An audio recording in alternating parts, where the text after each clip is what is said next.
got this already, I assume? Yep. You have copies for everybody, okay? If you want to give them. Good morning. Good morning.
Good morning.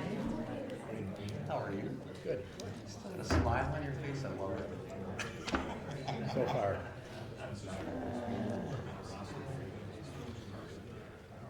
Committee on Labor will come to order for the executive session, which will be accomplished first. Roll call, please. Senators Nass. Here. Wongard. I'm here. Markline. Wirch. Here. Larson. Here. Four present. The Senate Bill 422 is pulled off the calendar, and SB 486, dealing with sanitary sewer districts and a number of commissioners, will be exec. If Ledge Council could just give a brief explanation of that. Pretty simple. Absolutely. What Senate Bill 486 does is allows a town meeting to direct the town board to increase the membership of a town sanitary district commission from 3 members to 5 members.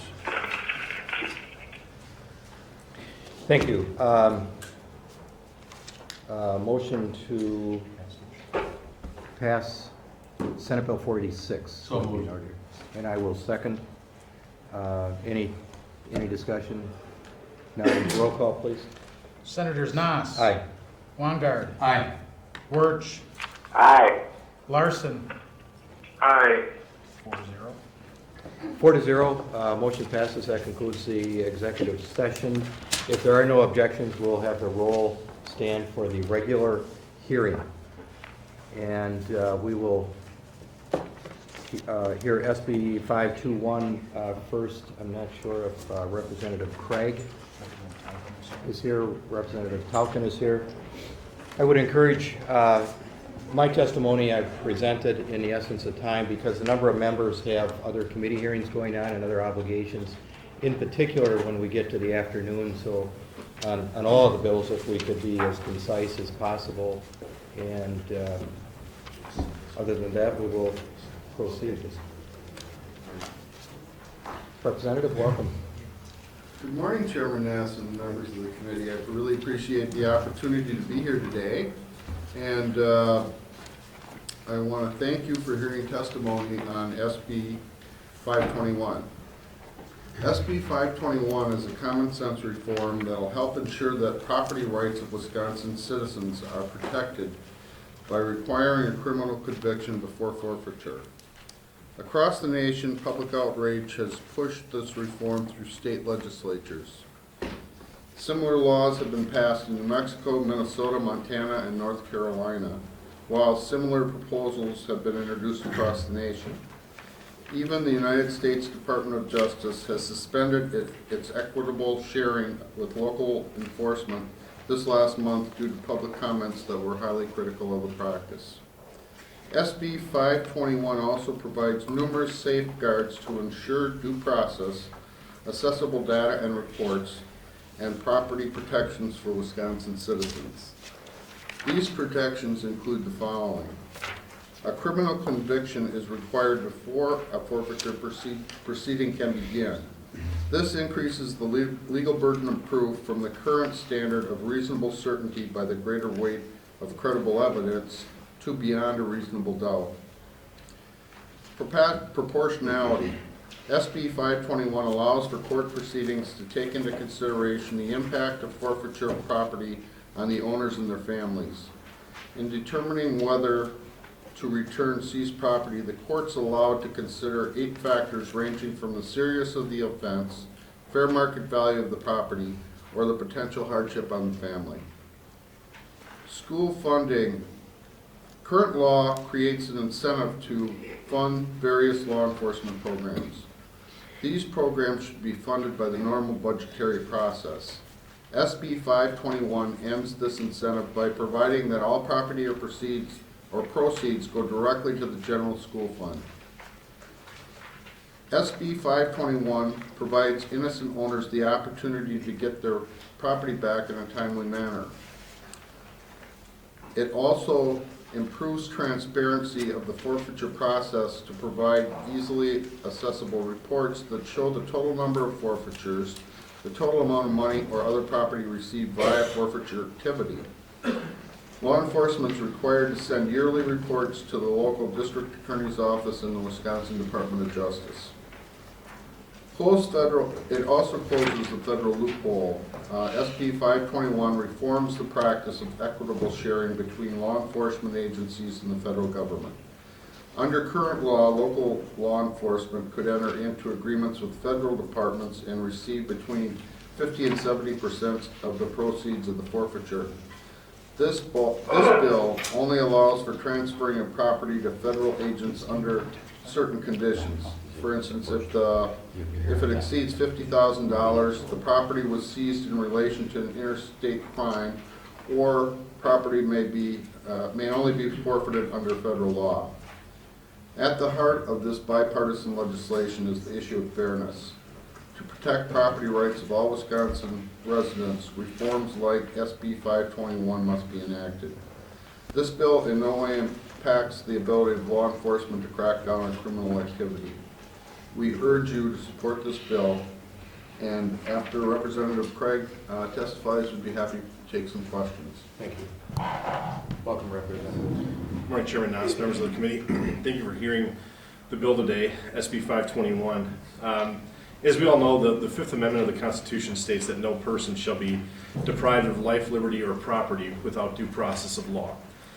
Unfortunately, under our modern processes of civil asset forfeiture, far too often due process rights are ignored.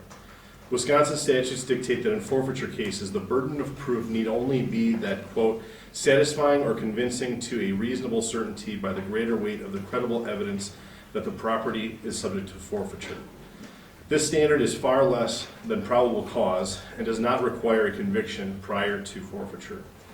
As the late Henry Hyde, former chairman of the House Judiciary Committee, said, I think most fair-minded observers believe that criminal forfeiture is justifiable as criminal punishment. The important difference in this procedure compared to civil forfeiture is that criminal forfeiture occurs, at least in theory, only after a trial of the defendant at which full constitutional and procedural safeguards of due process apply. No conviction, no forfeiture. No wrongdoing, no property confiscation.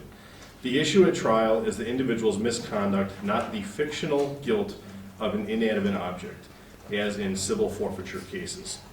Requiring a conviction ensures that the due process guarantees of the Constitution are followed when the standard of satisfying or convincing to a reasonable certainty by the greater weight of the credible evidence that the property is subject to forfeiture, the burden of proof shifts from the government proving beyond a reasonable doubt to the property owner having to prove why the property should be returned. SB 521 is an important step in preserving the protections of the Fifth Amendment, and I urge the committee to support passage of the bill. And I appreciate, again, Chairman Noss, your holding the hearing today, and look forward to your questions. Thank you. I think it'll be very interesting in sort out some of the comments we've heard on the bill. The question I have is, one of the things that I think is a mixed bag. One of the things that has come up is people can get their property back if they are found not guilty or charges are dropped, whatever may be the case. On one side, if you wait until a conviction, law enforcement is saying the property may be sold before the end of the trial and it's just unloaded. On the other hand, you got the property rights of the individual that's, and I've got an example in my testimony where the opposite happened, and a lady was found misfortune, finally got her money back, but had to jump through all kinds of hoops.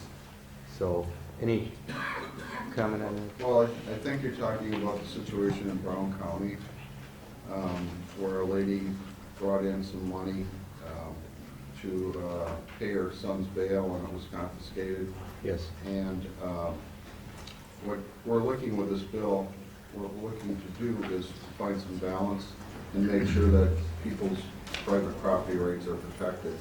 I think that case was one of the reasons that I helped author this bill, because I thought there was overreach by the department, and felt it was appropriate that we come out with this bill, and the timing seems to be right too.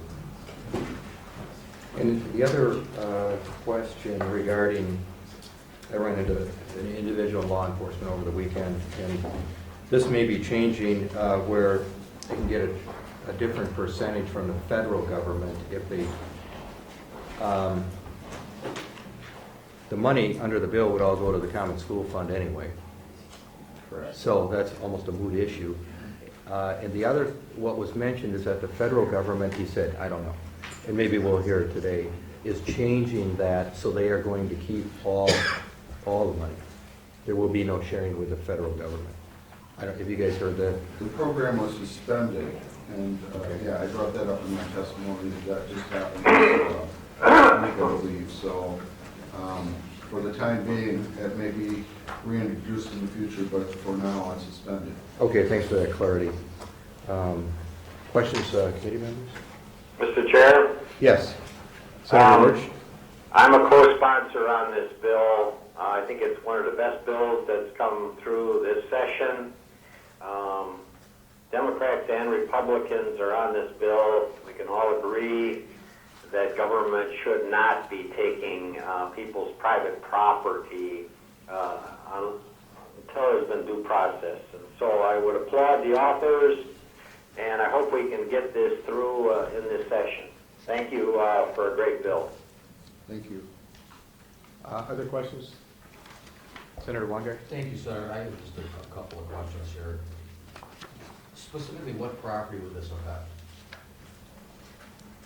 So Well- what types of property are we talking about being seized or retained by the law enforcement? It could be anything, I would guess.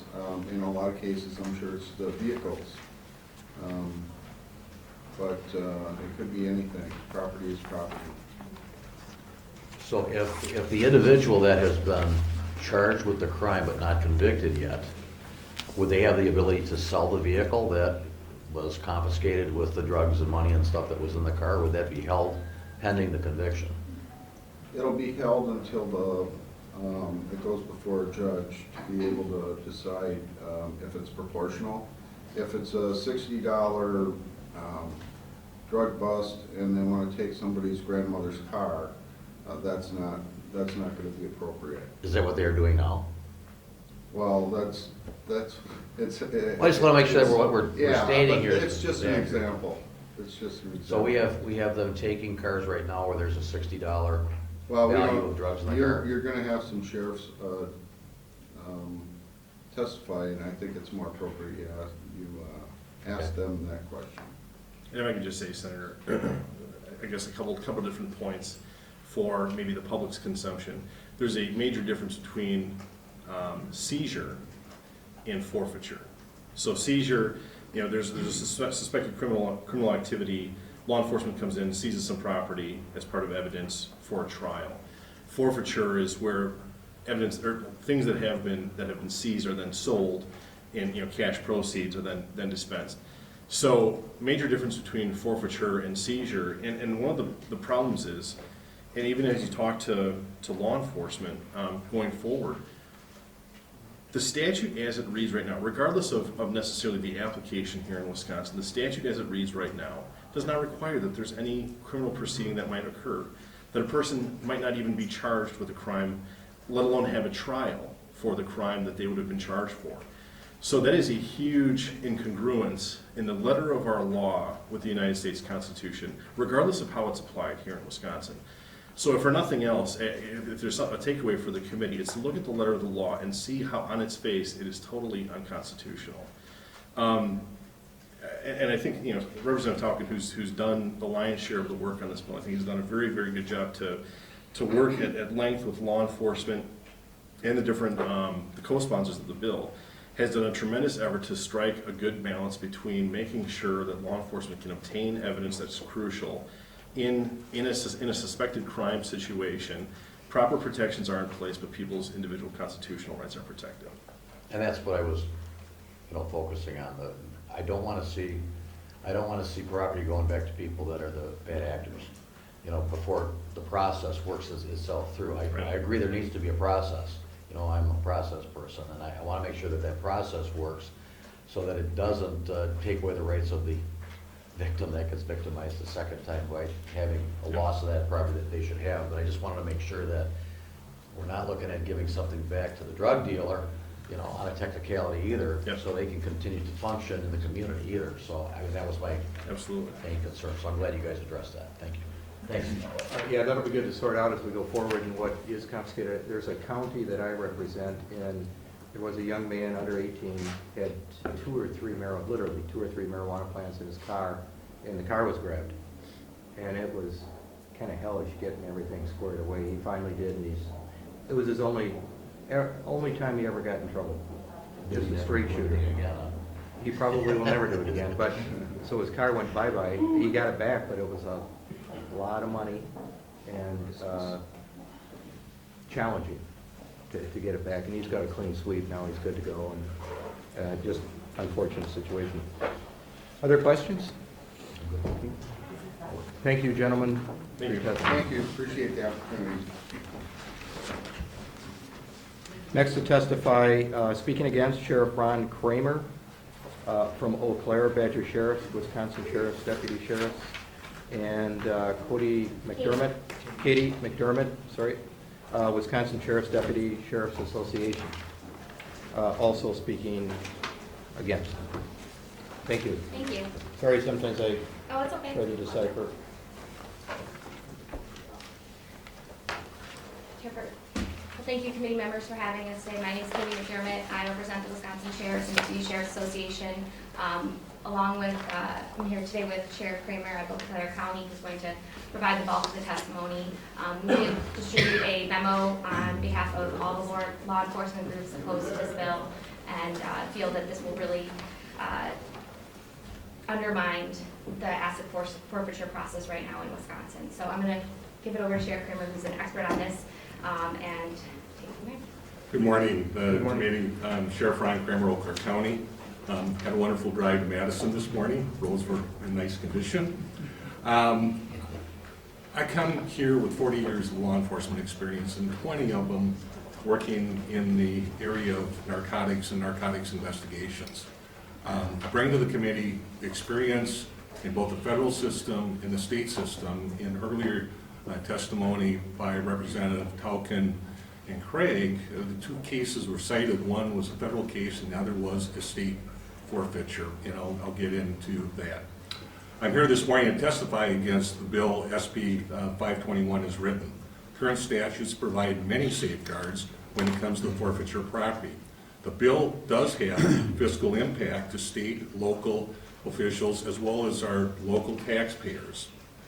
The current state forfeiture law has been adopted, does a number of things. Currently, first and foremost, it takes the profitability out of selling illegal substances in Wisconsin. Secondly, it gives our current law enforcement resources to fund investigations against current and future drug dealers. Thirdly, 50% of the seized assets are turned over to the school fund. The school fund is in the Bureau of Land Management, from what I understand, and it was developed for supporting our libraries in the state of Wisconsin originally. Our citizens of Wisconsin don't believe they should, through their own tax dollars, have to fund investigation against drug dealers who are making the profits. Their profits should remain forfeitable under the statutes. Many items seized under drug investigation are considered evidence in a case. Many times we seize money that is commingled with our buy money, and that makes great probable cause for having the defendant explain how their money ended up with our buy money. Vehicles involved in the transportation or completing the felony should be subject to forfeiture. I've attached a copy of the West Central Drug Task Force budget with my comments. Almost $80,000 of our current budget for the 6 counties is forfeiture money. I'll have to go back to the taxpayers if we change the statute at this point. Almost between $20,000 and $30,000 of that budget is for buy money, putting buy money on the street. I'm not going back to the taxpayer and ask for $20,000 to $30,000 to go out and do drug cases from my local taxpayers. The bill says there is no fiscal impact or indeterminate impact to local government. I'm here today to share with you a huge fiscal impact to the 18 drug units in the state of Wisconsin and our law enforcement here in the state. Going from a 50% sharing asset to 100% assets being turned over to the school fund has a significant impact. When the taxpayers of the state of Wisconsin read about this, many questions will come to mind. First question is, how is the current law flawed? Second question is, why should the taxpayer foot the bill for those making the money selling illegal drugs in our state? Our association, Badger Sheriff's Association, along with the Wisconsin Sheriffs and Deputy Sheriffs, sat down with Representative Tauken and Craig. We asked to see the cases in Wisconsin that led them to wanting to change the forfeiture law. They cited 2 cases. One that I spoke about was a federal case in Brown County, the other a Walworth County case. The Walworth case was remedied, as Chairman Noss talked about, through the courts. There was remedy for the individual. I've yet to hear either from Tauken or Craig or their staff of any other egregious cases in the state of Wisconsin under our state forfeiture law. What are the problems that the new proposed bill produces? Waiting for the conviction to seize the asset. Number one, as I explained earlier, the vehicle in the commission of the crime or the money is evidence in the case. Giving back 100% of the seizure to the school fund, they already received 50% of the school fund under the current law. And as you heard earlier, the federal forfeiture has a different formula, and that's why many of the drug units in the state of Wisconsin use the federal forfeiture law, because of the call of equitable sharing. The bill prohibits local law enforcement from turning over assets to the federal government. There is already a $5,000 threshold for turning money over to the FBI or DEA for forfeiture currently. As you've heard earlier, that the federal asset sharing program has been set aside for now. So none of the drug units in the state of Wisconsin or DCI, State Patrol, will be receiving any funding back from the federal government until that is lifted. The bill requires each agency to report the Department of Justice annual reports of seizure and forfeiture. Any of these items are considered a seizure under the law. We have to report every recovered burglary case or any other case where there's a seizure under the new law. Fiscal impacts of the drug use in the state of Wisconsin I've already talked about. I've attached a resolution that Eau Claire County adopted with my comments to oppose SB 521, and surely our county board chair and our folks don't believe that funding drug units in the state of Wisconsin should come on the backs of the taxpayer. With that, I entertain questions. The fiscal part of it, I guess that's, I don't so much concern myself with that, to be honest with you. A couple law enforcement people I spoke to over the weekend mentioned common school fund, the money that goes there. My rights as a citizen are more important than money. They are. And so it's a matter of working with what property is seized and making sure the person gets their property back without a lot of hassle. So I guess just a comment, we recently passed legislation so people can get their weapon back if it's taken by law enforcement. Problem pretty much was down in Milwaukee for the most part, but nevertheless, we had to go in that case and make sure people get their property back. Mr. Chair? Senator Wirtz. Yes, let me just tell you a little problem we had in Kenosha County, where county board supervisors, in going through their budget, and a very tight budget, were never informed about this drug money that came into the sheriff's department. There was quite a controversy down here when all of a sudden they took care of the sheriff's department and the budget and other ones, and then find out, oh well, we've been getting this drug money in, and not even the chairman of the oversight committee for the sheriff's department knew about it. So there was a real problem of accountability and transparency with this drug money coming in. If you want to comment or not, you don't have to. I'd like to, because as sheriff, I'm a constitutional sheriff to uphold the Constitution of the state of Wisconsin in the United States. We don't want to take items from innocent owners, and the current statute provides that. But an adoption of just putting, as suggested by Representative Craig, all we have to do is the current statute is put that a felony has to be filed by the district attorney. That takes care of all of the property rights issues that are of concern here today. Many times in these cases, people are charged with a felony, and through cooperation or plea agreement, that might be a reduction to a misdemeanor. But still, the forfeiture is proceeding.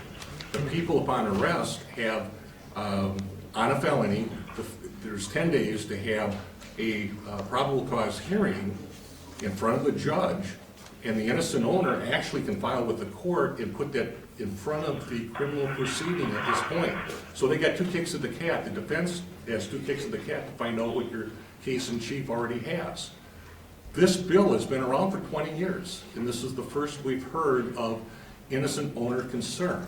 And I think that's why I'm here today, is to dispel some of these issues. The aspect of the, one of the things that's in the bill that Representative Craig and Calkin have is that all the money will go to the common school fund. If you have any comment on that, obviously, I guess probably a concern as far as funding the drug enforcement.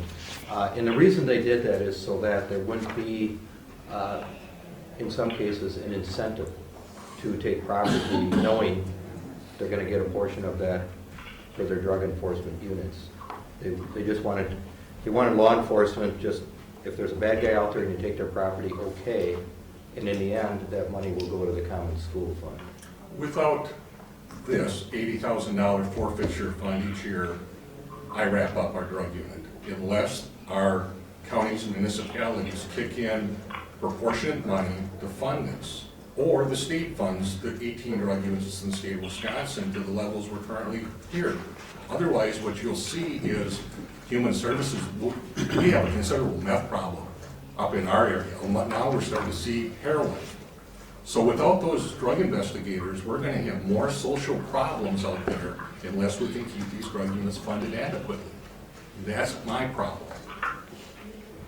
My dad was in law enforcement for 22 years, and so you've got a challenging job, no doubt. Other questions? Senator Yeah, Larson? this is Senator Larson. Senator Larson, go ahead. Thank you, Mr. Chairman. I guess I just listening, I feel like, Senator Ward kind of chimed in on it, you did, Mr. Chairman, but I guess the question I have for the sheriff who's testifying is, look, I feel that the heart of this bill is trying to shift the balance. And I hate to say this, but I almost feel like you made the argument that I was trying to get my finger on about why this makes sense. But I think you did it in the opposite way, which is saying, look, if you're trying to fill budget holes through seizure and forfeiture, it creates a perverse incentive to be able to try and do that, to fill budget holes as budgets have been, have been stretched. So I feel like that, although the reasoning, I definitely can see how it can make sense from a budget standpoint from your end, from where we sit as lawmakers, I don't think we want to make perverse incentives for additional seizures and forfeitures without due process. And I feel like this makes sure that when seizures and forfeitures are happening, that the law is being followed and that the due process is being followed. So that's just my take on it. I guess I'm curious if you kind of see where we're coming from on that. That it's not that we're against, trying to seizures and forfeitures. We don't necessarily want the perverse incentives of saying, okay, going after specific people and trying to push for it simply to fill, not simply to fill, but because there's budget shortfalls. I understand that and I can appreciate it. As sheriff, I've been under a zero growth budget since 2002 in our county. Can't raise taxes to offset any of the situational loss of revenue, if you will. We had to quit the DARE program. That was our only proactive program in getting in and talking to our youth in Eau Claire County. We've had to cut back. I've lost officers because of a zero growth budget. So again, law enforcement is impacted significantly. And that's why I asked both Representative Tolkien and Craig to give me the egregious cases so I can call the sheriff or the chief and find out how did this happen. That's our concern. I think we need to investigate those things and find out on the innocent owner. We can't seize a rental car. We can't seize a car that's in someone else's name. We can't seize property that is in someone else's name. So that's where I'm coming from. As a fact finder, show me the case and let me investigate the case so I can report or have that intelligent conversation with the lawmakers. Could you expound on what the money's used for? Because when I look at budgets generally, the sheriff's department, for example, the employees within the sheriff's department are paid for right now. They're budgeted. County board decides what the budget will be. You mentioned that you would have to go to the county board for more money for the drug unit. So that begs the question, you did mention one thing, which was money so you can go out and do buys. What other things outside what the county's already funded would you do? Obviously, you got health, you got salaries, you've got squad cars and so forth. Sure. The budget pretty well lays out what the forfeiture, what were the buy money, cell phones. In today's technology, our undercover people are working with cell phones, motor vehicle maintenance, service on machines, copying machines for the drug unit, postage, printing, travel and training, confidential funds I mentioned, vehicle fuel. we have a 6-county drug unit that are working together across jurisdictional lines, and this forfeiture money helps us operate. Federal money, we only receive about $7,000 of burn grant money per investigator. We have 8 investigators.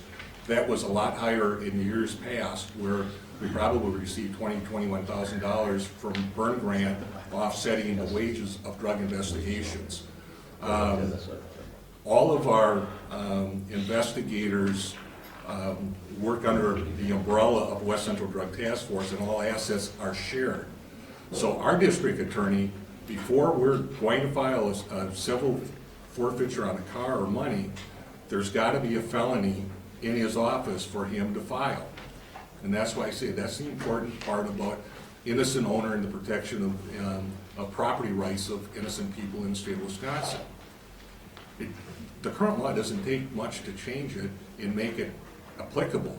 But I will tell you, if 100% of the money goes to the school fund, the district attorney has to file another form. He's not going to take the time for us to do the criminal case and then do the forfeiture just because it's going to go into the school fund.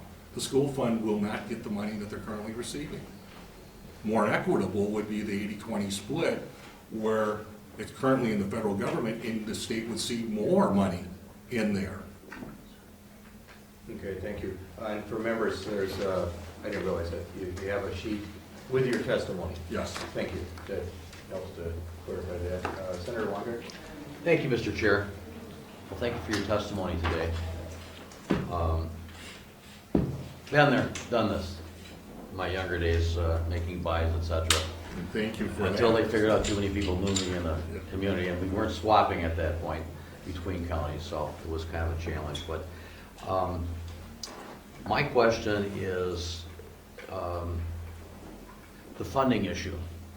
I know that for a long time there was difficulty in funding these positions. We also lost our DARE program locally. I think that's operating very like a skeletal at this point, and it was due to funding issues. And at this point in time, we have a state representative and several senators on both sides of the aisle working on legislation for our heroin problem and ADOA issues that are happening with the issues that with the hydrocodones that are the prescription type drugs, and with the meth and white heroin and LSD. All those things are coming back again at very significant levels. And I'm concerned that a cut in the ability to have funding to fund the equipment, the structure to allow these officers to do this is going to be a significant impact on all the counties. So I'm not in favor of taking those dollars away. I'll say that right up front right now, that we have to work on this. This has to be worked on, because I believe that this is very important. I know that you have to staff and you have to go to the county, get the staffing, but we had this problem with the sheriff's program. And we had millions of dollars going out to sheriffs, and nobody wanted to put any money into the oversight to deal with the individuals that were bilking the system. And that is not acceptable to me with the drug issues here, because of the young people that are being hooked on these drugs. So now that I've made that statement out in front, go into a little bit more depth, if you would, with what the drug issues are that you utilize these funds for, and how does it affect your county and the surrounding counties that you have your collaboration with. Thank you, Senator Weingart. I think Was that a good question? yes, it was. And number one, Eau Claire County and our surrounding counties are seeing methamphetamine, and we have since 1996. I was working undercover in south side of Minneapolis, Concord Avenue, and we're dealing with a methamphetamine problem back in, I want to say 1994, 95.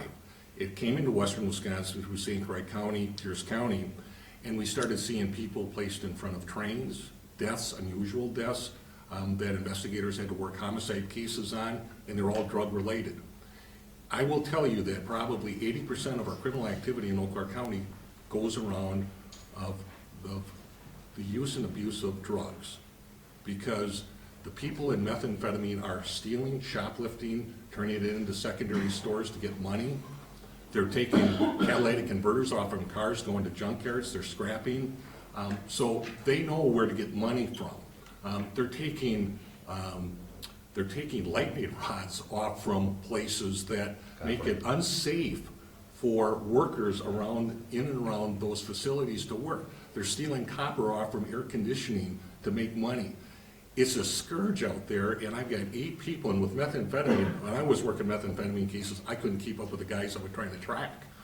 Nowadays, through electronic surveillance and other things we're doing, it's a little bit easier. Cell phones make it easier, but I have to have a technical person with warrants to get into these cell phones to prove some of my cases.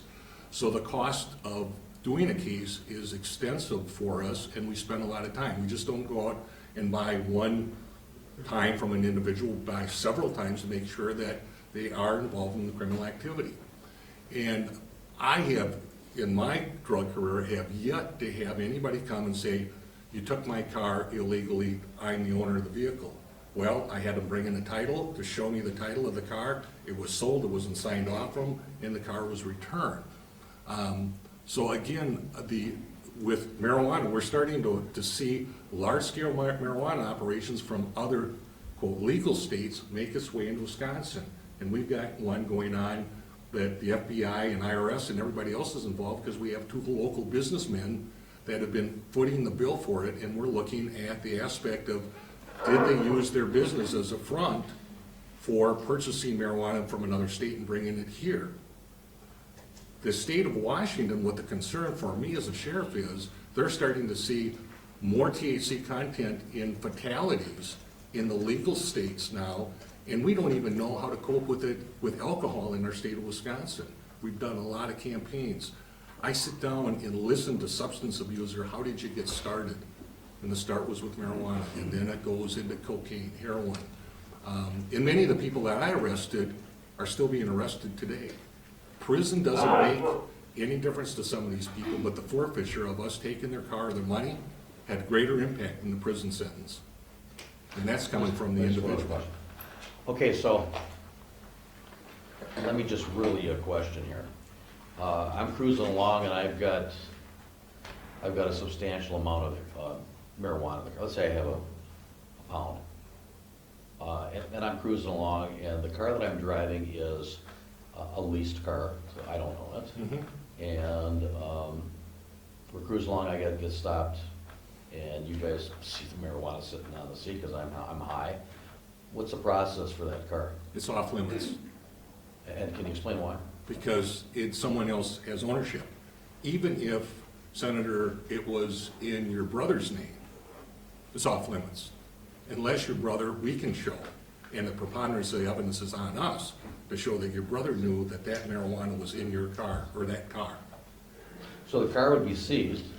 No. Then through the process, well, it'd be seized as evidence at that point. It'd Through the be- process, you'd have to determine the ownership, and if it was determined that it was somebody that wasn't involved, they would receive that vehicle back now under current law. Yes, and if there was a lien on it. If there's a lien, then the lien holder has first Yes, suit, correct? correct. Okay, just wanted to clarify that. And all parties would be notified under the current law that they have a right to come into the court to have that proceeding before the criminal proceeding goes. Thank you. Mm-hmm. That's all. Thank you for your testimony. Thank you for your opportunity to testify. Chair? Senator Wirtz. I became interested in this. I read a long article in the New Yorker magazine where they did an extensive investigation. They found a lot of southern sheriff's departments were actually basing, due to budget cuts, a big part of their budget on seized vehicles and stuff like that. They mentioned a Hispanic couple was driving to another town to buy a vehicle. They had a large amount of cash with them. Cops stopped them. Their son had smoked a joint, and the joint was in the trunk. The car was seized. Now the problem is, you're going to have to pay $3,000 to $5,000 for a lawyer to get your own car back. And believe me, I've talked to defense attorneys in Kenosha, and they said that there is a problem with illegally seized money. Representative Blakey is a co-sponsor of this. He's talked about people having money taken unfortunately, culturally, there are a lot of people in big cities and they have to carry a lot of money around. So I think there's a real problem here. And you say, well, we need this drug money. It's important. Well, in Kenosha, they got a tank. I see it in parades. It's an armored personnel carrier. I'm not sure how much use they get out of it, but that was an expenditure of drug money. So all I'm saying is that we got a problem in my area in accountability and transparency, even with the county board with some of this drug money, and this legislation would deal with that problem. The comment about the tank, they are not a tank. They do not shoot projectiles. And media sitting here, and I do not want the media to think that we had one of those vehicles and we had a 2-day standoff with an individual. I would not have put any of our people in harm's way unless we had protection for our police officers. Police officers' lives matter. And I hope people understand that in the state of Wisconsin, that we don't do things like southern counties or southern sheriffs do. We better train our officers, we have better oversight, and if there's a complaint, deal with the complaint. Don't shotgun everybody in law enforcement under this bill. Go back to the complaint and find out why the sheriff hasn't shown that forfeiture budget, because our county sure the heck knows it's there. But don't shotgun the rest of the people that are upholding the Constitution of our state. Senator Burch mentioned the cost, and I don't know, and I'm sure you would, to get a car back, or is it just simply, if I loan my car out to someone and they get, unbeknownst to me, they get busted for drugs, is it as simple as I just go to the sheriff's department and say, this guy's got my, well, I'm missing it now, so or I get notified, and then I just simply go down, pick it up, and come home? No, you're notified, and there is a court process. Court process. Yes. You need a lawyer. No, you don't need a lawyer. You can represent yourself. In Senator Weingard's question, his brother could come in and show a title of the car and say, this is my car, I purchased it 3 years ago, here's the purchase of it, and the judge is going to throw it out.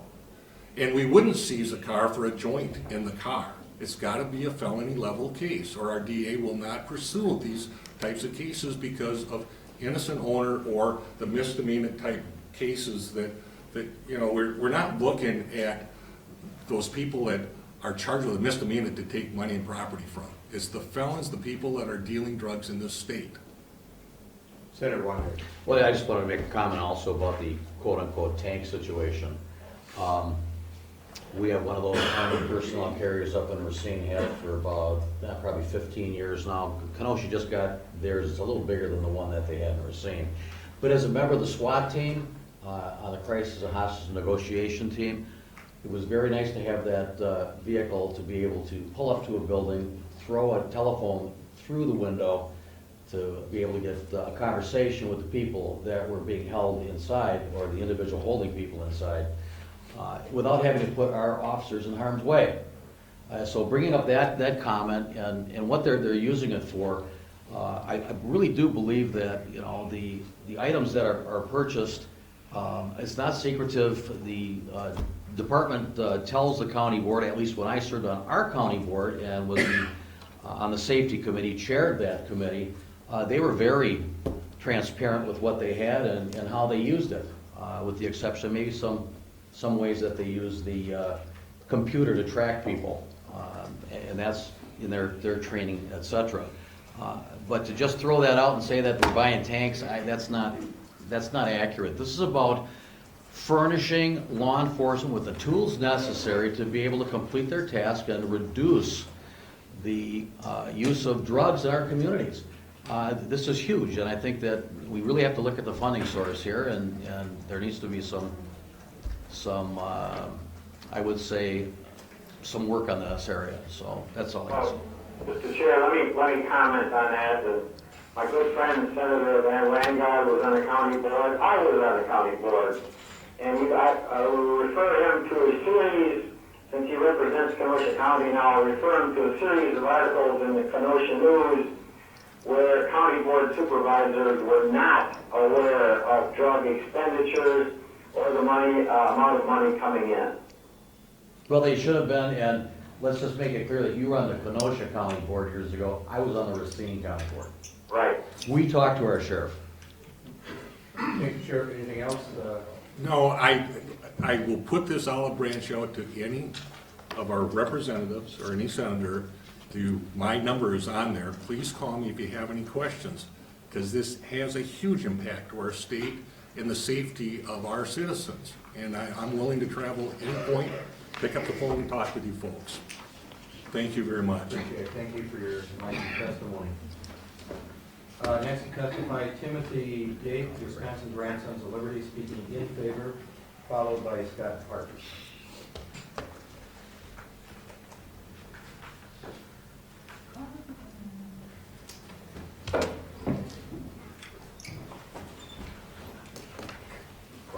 Good morning. Chairman Nass, Senators, thank you for the opportunity to speak in favor of SB 521 today. Wisconsin Grandsons of Liberty are thankful for its introduction, pleased by its bipartisanship, gratified by its content. I'd like to begin by stressing very adamantly that the Wisconsin Grandsons of Liberty are not, I repeat, not opposed to civil asset forfeiture or to criminal asset forfeiture. In supporting SB 521, we are not calling for the elimination of civil asset forfeiture. We recognize that civil asset forfeiture is an extremely powerful and necessary tool in the fight against crime. What we oppose, equally strongly, is primarily the abandonment of due process that infiltrates current civil asset forfeiture procedures through punishing those who have not been charged or convicted of the crime. Secondarily, we oppose the application of civil asset forfeiture out of proportion to the offense. I've had two opportunities in the last year to discuss this particular topic with our esteemed State Attorney General. On both occasions, he began the conversation with the same question. Why do you want the bad guys to profit from their crimes? And in both instances, I gave him the same retort. We don't. Why do you want to turn our good guys into the bad guys? We want you to punish criminals, but not the innocent who have not been charged and certainly not convicted. When we expect the police, whom we employ to protect us and to deter theft, to commit theft through an incentive program, we're changing the mission of our police from one of to preserve and protect the public to a mission of to pillage and plunder the public. When we alter the criteria by which we judge the effectiveness of a law enforcement department from the number of arrests made and crime solved to that of the number of dollars seized and the amount of property taken, we cannot wonder why crime increases and respect for law and order decreases. And that's exactly what we're seeing in this state and in the nation. The FBI has reported that for calendar year 2014, nationwide, burglars took an estimated $3.6 billion in cash and property. And whereas for the same period, law enforcement seized $4.5 billion in cash and property, 25% more than the criminals. And this seizure activity has not gone unnoticed. In September of 2014, the Canadian Broadcasting Company reported that the Canadian federal government was cautioning its citizens not to carry large amounts of cash when traveling in the United States. The CBC stressed the caution is due to the, quote, rampant abuse of civil asset forfeiture by American law enforcement officers. In my discussions with the Attorney General, he repeated a claim we've heard often that Wisconsin does not have a problem with civil asset forfeiture abuse. Well, we can categorize what we have seen into three groups. First are those instances where people have committed an infraction, but the seizure is out of proportion to that offense. And there have been situations where vehicles are seized and the value outstrips the potential fine. An example might be underage possession of alcohol, which is a Class C misdemeanor in Wisconsin. Say a 20-year-old college student driving his dad's car results in the seizure. The normal amount of the fine is $500, but we'll say the vehicle is worth $10,000. Second are seizures made independent of the initial action, but which are made possible by that prior action. And in this specific example, I'm referring to the seizure of bail money that was mentioned previously in Brown County, in which drug-sniffing dogs are used to confiscate bail money due to the presence of trace drug residue on the money. This is something the FBI has reported in their own oft-repeated studies that shows that after 60 days in circulation, more than 90% of U.S. currency has drug trace residue on it, typically cocaine. And my favorite statistic, this is fairly recent, is the U.S. Bureau of Engraving and Printing did their own study that estimates the percentage of contaminated bills at 97%. And they also identify the most likely cause of contamination as being mechanical currency counters. They even conducted an experiment using 99 uncirculated bills put in a machine with one circulated bill, and at the end, 52% of the money was contaminated. This would include the money in your wallets, gentlemen. A third of those individuals who have committed no crime but have seen their property seized nonetheless. In these instances, I'm speaking of the occurrences wherein a police officer finds that an individual has cash or a valuable vehicle, and the officer decides that even though there may admittedly be no evidence of the crime, he decides to seize. We think the incentive for an officer to seize is becoming greater than the incentive for an officer to arrest. Article 1, Section 8, Clause 1 of our state constitution guarantees due process, as does the 5th and 14th Amendments of the federal Constitution. If you combine this with an 8th Amendment violation about excessive fines and punishment, that means that seizures without charges or conviction would seem to violate no less than 4 constitutional provisions. And that is always the crux of our objection. If an individual has indeed committed a crime, or an officer has, beyond a reasonable doubt, probable cause to believe the individual has in fact committed a crime, then by all means, charge and prosecute the offender.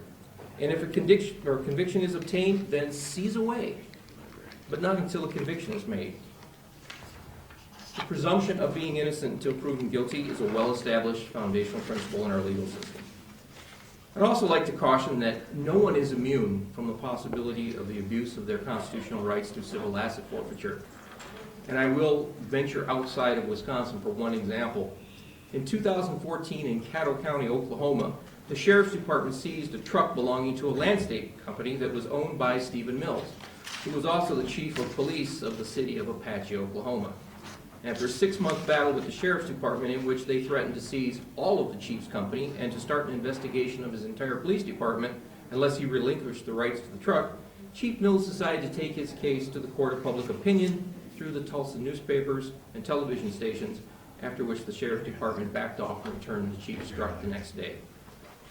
Proponents of civil asset forfeiture claim that actions taken in such forfeitures involve no arrest because the action is not directed at an individual but against guilty property itself. But even a legal sleight of hand against property harms the owner of the property and the public at large through a frequent and permitted abuse of constitutional protections.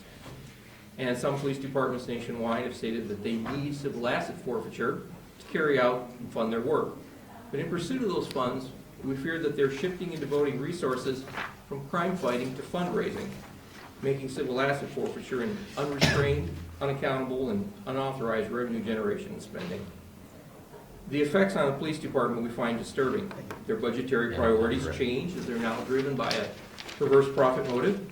They become focused on over-enforcing some crimes, drugs for example, and neglecting other less profitable crimes, say assault. They circumvent the legal process by violating due process and departmental procedures, and they can begin to pursue arbitrary and excessive punishment. We fear this creates the appearance of impropriety and a pervasive culture of lawlessness. We're also concerned that this happens to target poor and middle classes, minorities, and the politically weak who lack the financial wherewithal with which to defend themselves. Mostly it's the effect on our society. This creates the public's trust and confidence in law enforcement is undermined, and it inculcates an unwarranted us versus them mentality on both sides of the fence. And a civil breakdown can commence due to this public corruption of ethics and morals. It percolates throughout society and contaminates every part of it.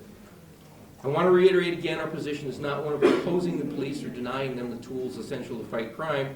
Rather, it's one of seeking to protect the integrity of our law enforcement and our legal system. And to conclude, to put this material in context, I'd like to reference a quote stated much more eloquently than I can from a past U.S. Supreme Court justice. In 1928, in his dissenting opinion for Olmstead versus United States, Justice Louis Brandeis wrote that decency, security, and liberty alike demand that government officials should be subjected to the same rules of conduct that are commands to the citizen. In a government of laws, existence of the government will be imperiled if it fails to observe the law scrupulously. Our government is the potent, the omnipresent teacher. For good or for ill, it teaches the whole government, or the whole people by its example. Crime is contagious. If the government becomes a lawbreaker, it breeds contempt for the law. It invites every man to become a law unto himself, and it invites anarchy.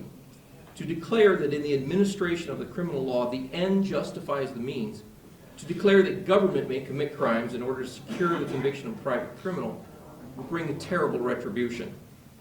Well, that terrible retribution Justice Brandeis prophesied nearly a century ago, we think we see manifesting itself today with some of the anarchy that we've witnessed just in this last decade in a number of American cities. Unfortunately, many American citizens don't trust our police for many reasons. The civil asset forfeiture abuse is one reason that you can mitigate.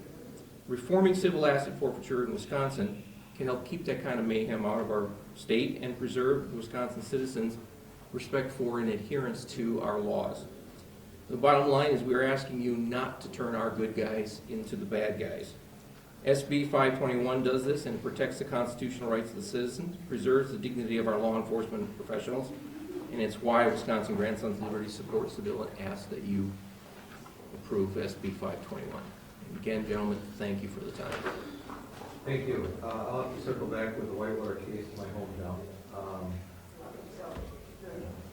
Somewhat familiar with that, and it wasn't a simple matter at the time for the grandmother to just go to court and get her car back. It was kind of agonizing for the family and everyone. And then in addition to that, the young man had worked out an arrangement through the courts that stay clean, which happens in some cases, because he had never done anything wrong. Stay clean, we'll make this go away as long as you don't get in trouble again.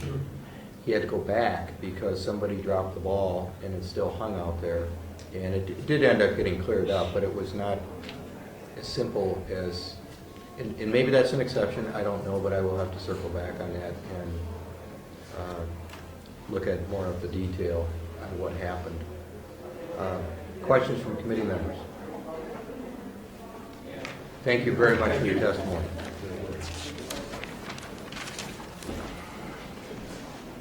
Scott Parks?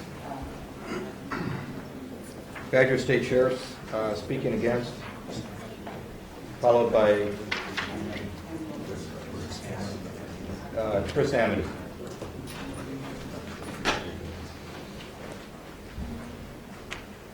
Welcome. Thank you, Mr. Chair, and Senate Committee. The reason I'm here today is to speak against this bill. The City of Wausau and Marathon County have an entrepreneurial center which allows small business to get started, get a foothold, once it becomes successful, to move out into the community so we can continue to build our small businesses. In the fall of 2014, information was received that a local business person had used the entrepreneurial center, or was using the entrepreneurial center, to traffic hundreds of pounds of marijuana going through that program. And as information was continued to be developed, we obtained information that this high-grade marijuana was being moved across the country to areas in Minnesota and northern Wisconsin. What the individual would do was have the product shipped to him from California. He repackaged it as tea or other products, and then move it out by shipment to those communities. We also had information that he was involved in a number of high quantity of methamphetamine and cocaine. We had received information that the subject had been shipping on a regular basis. We interdicted those shipments in other states. July of 2015, surveillance on this particular operation caused us to observe a transaction taking place in the parking lot of that entrepreneurial center where 28 pounds of marijuana was being moved from one vehicle to another. The vehicle was stopped, the product was seized, and the persons that were making the delivery were arrested in the parking lot. They admitted to all of the above, and search warrants were executed on the business, on the residence of the persons that were involved. More marijuana and packaging material was found inside our entrepreneurial center, and more product and marijuana was found inside the residence of these subjects. $50,000 in U.S. currency was located in the residence of the person who was involved with the deliveries. We uncovered bank data that led us to believe, or led us to 13 different banks that were being used in the area to finance this operation using safety deposits boxes. We executed search warrants on those banks and the records, safety deposit boxes. We received information or uncovered information that the business operator had a home in Florida, that he had $500,000 in cash that was seized from the 13 different banks in the safety deposit boxes. An additional $30,000 was frozen in the business assets that were at the Entrepreneur Center. And the individual was living in a home that is estimated between $375,000 to $400,000. All these items were being seized. The ironic thing about it was this individual was on Badger Care and also receiving food stamps, so I've done an excellent job at covering everything up. As we continued to do the investigation and became involved with accounting for the funds that were seized, we found numerous bills that were used by local law enforcement to purchase controlled substances, intermixed with all that money that was seized. Further follow-up resulted in the seizure and forfeiture of vehicles involved with committing these offenses, and the U.S. Attorney's Office is currently involved with seizing investment accounts that are worth $3 million. These are the type of individuals that we're seeing on a regular basis that are coming through our community. Wausau, unfortunately, has become a hub in central Wisconsin for moving high-grade marijuana, methamphetamine, and cocaine through our area to northern Minnesota, northern Wisconsin, and the Upper Peninsula. We need to have the funds that we seize to continue to allow us as law enforcement to do our jobs effectively to protect these communities. Last year, although it may not seem like much to persons living in a larger community, say Milwaukee, Kenosha, or Racine, we had 9 overdose deaths due to heroin. That's a huge impact on persons that are residing in our community. I'm asking that this bill, I'm presenting that I'm against this bill. And I thank you for the opportunity. Thank you for your testimony in the committee. You'll have to balance certainly your concerns. You've laid out some, and I'm sure there will be others, cases that are meaningful in getting drugs off the street. And what we wrestle with is the rights of individuals getting their property back. So your testimony is certainly helpful and enlightening in that respect. Questions from committee members? Senator Weingart. Thank you, Mr. Chairman. So your incentive to do that investigation was you were going to get a big windfall of cash? No, the incentive was we had received information that large quantities of high-grade marijuana, 100 pounds at a crack, were being moved through our community to other communities away from there. We had no idea that this individual had this kind of financial backing or was making this kind of money. So you initiated your investigation, and as a result, you had the court issue search warrants We were able to take... based on your investigation? Yes, based on the investigation, information was developed that allowed us to obtain search warrants that allow us to be executing those at the business, the residents, the 13 different banks, elsewhere. So without the assets that you receive, would you be able to conduct investigations like this? The overtime expense alone on this investigation, I have a task force that's made up of Marathon County Sheriff's Office, Everest Metro Police Department, and Wausau Police Department. It's a 6-member strong task force. Those persons were working mega hours. Now, we did end up having assistance from Lincoln County Sheriff's Office and also Department of Justice. And then later on, the federal government did step in once we had uncovered that product was being moved to Kansas and Utah and California. Can you give us an idea how many arrests your collaborating group has made in a year? What do you average, and what's the average drugs, in amount in cash that you guys take in? The average amount Total of number of drugs arrests in a year? Mm-hmm. For Just from the drug unit from your itself? unit, yeah. Around 250 arrests just with the drug unit itself. That doesn't count officers out on the street. And that's multiple county jurisdictions, right? Actually, Marathon County is just Marathon County unit. Okay. Awesome. Thank you, Mr. Chairman. Thank you very much. I think under the bill, though, it wouldn't have prevented you from doing anything as far as seizing those assets, even under this legislation. And what we got to sort out are the ones where it would create a problem, I guess, and properties that seized that shouldn't be, and that's what we'll wrestle with. But so, thank you very much, enlightening certainly, and thanks for what you do. Thank you. Chris Amity, ACLU of Wisconsin, speaking in favor, followed by Norm Reynolds.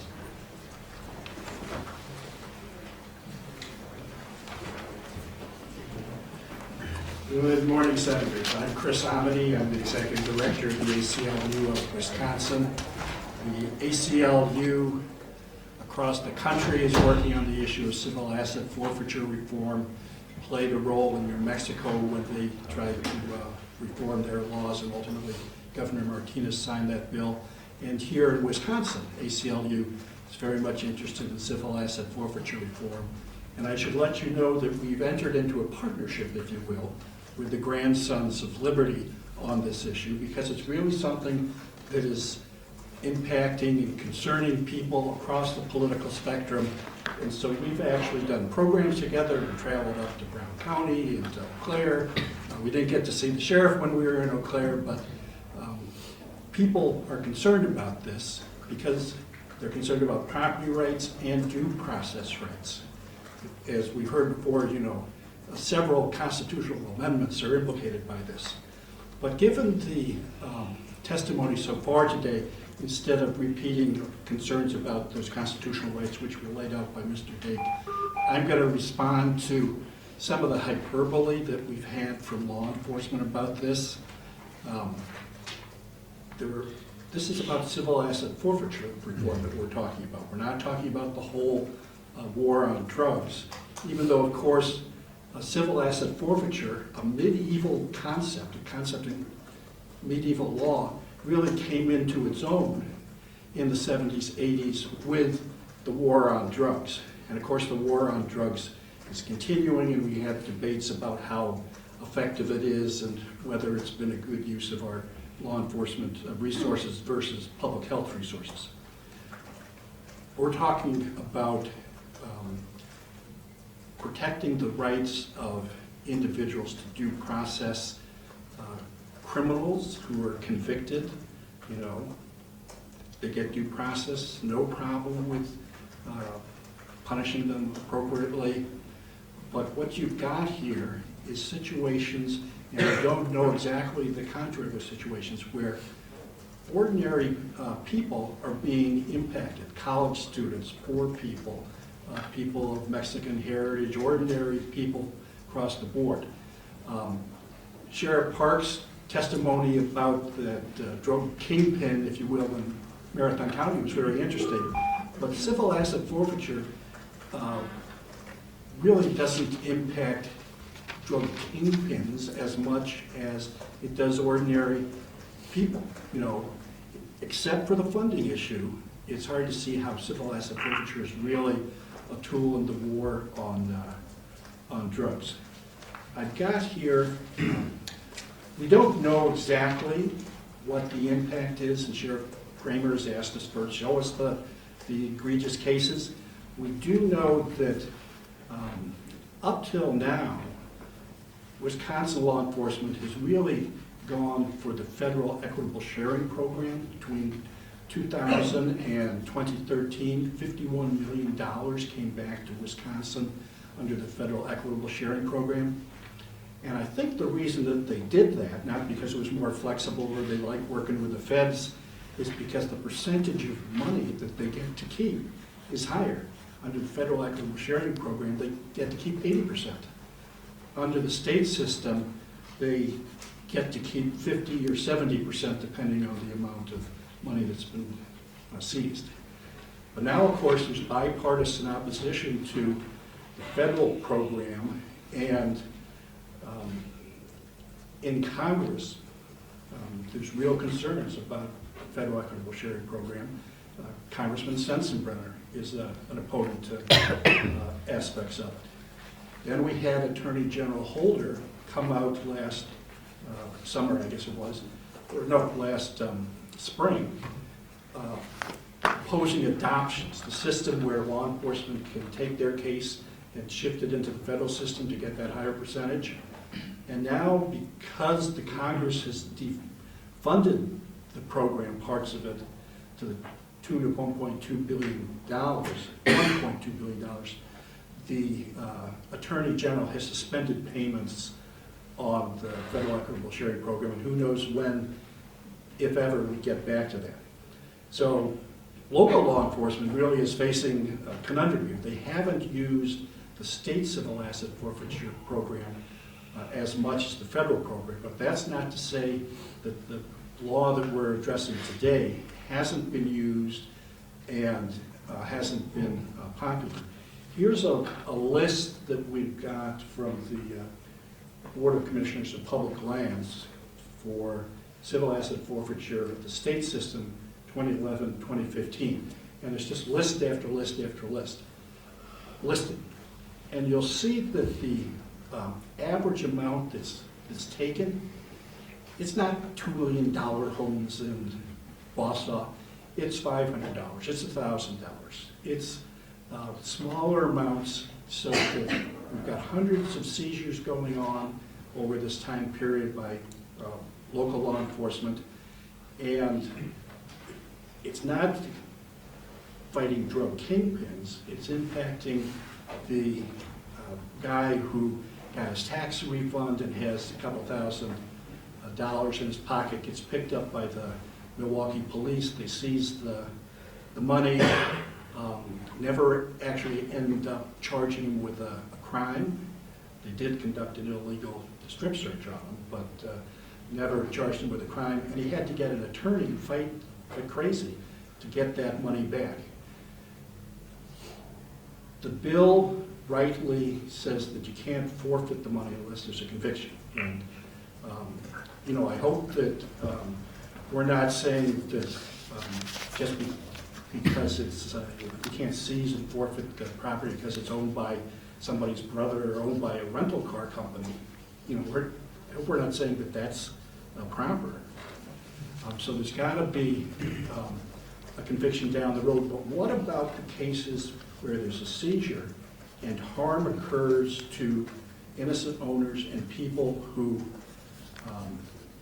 end up never being charged with a crime or charged with a crime where the fine is disproportionate to the value of the car?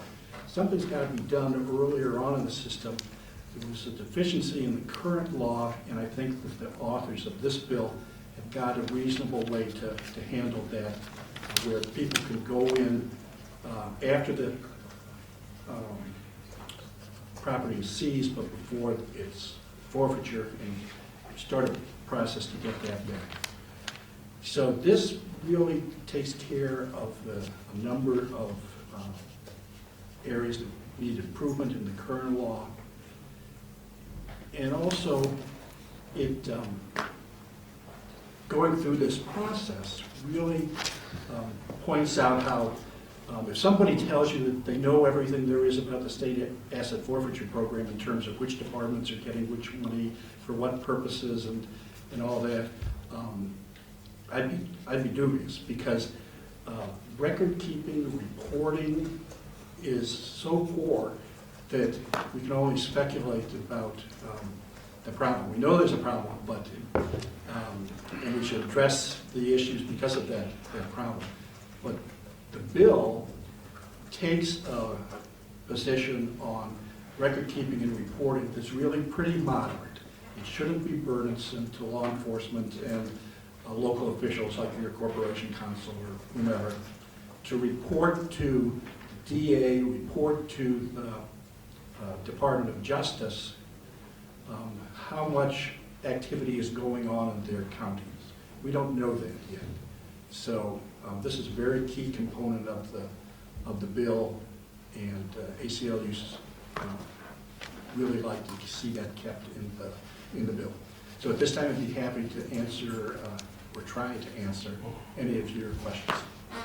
I think one of the things that you touched on, and anecdotal, that I have, really no specifics, but people on those small amounts, or a car that's worth hardly anything or a small amount of dollars, an individual is spooked by the court process. Right. And do I go hire an attorney? No, for $1,000 Right. to get 1,000 back. Or they're just intimidated, and so that money just, it goes away. Right, Senator, you're absolutely right. Now, I'm not an attorney, but of course, at the ACLU, we deal with attorneys all the time. And so I can tell you that the prospect of getting your property back is greatly increased if you have an attorney. But sometimes you can't afford to pay it, it's not worth it.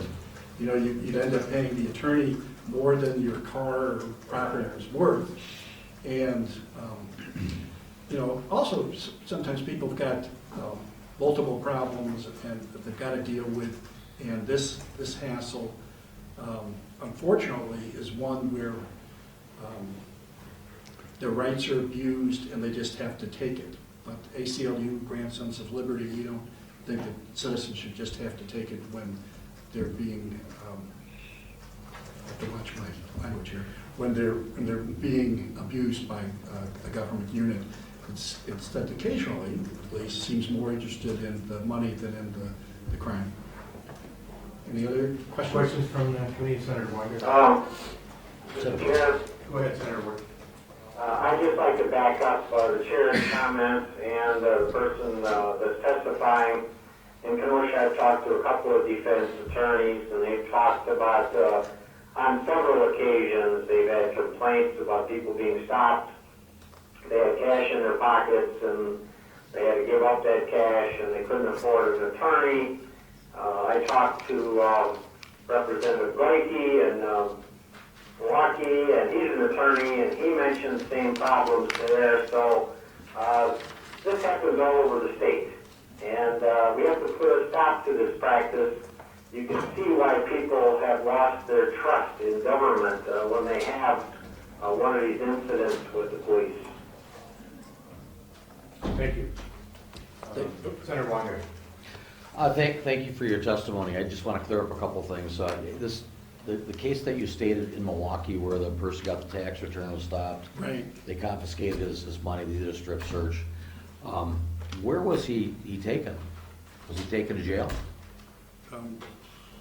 Yes. Because they have to do a strip search in jail. Some No, place they they do not, strip not search. in Milwaukee, they don't do strip searches in jail. Well, they're required to do that after They're jail. supposed to be doing that. Stripping them on the street isn't gonna work.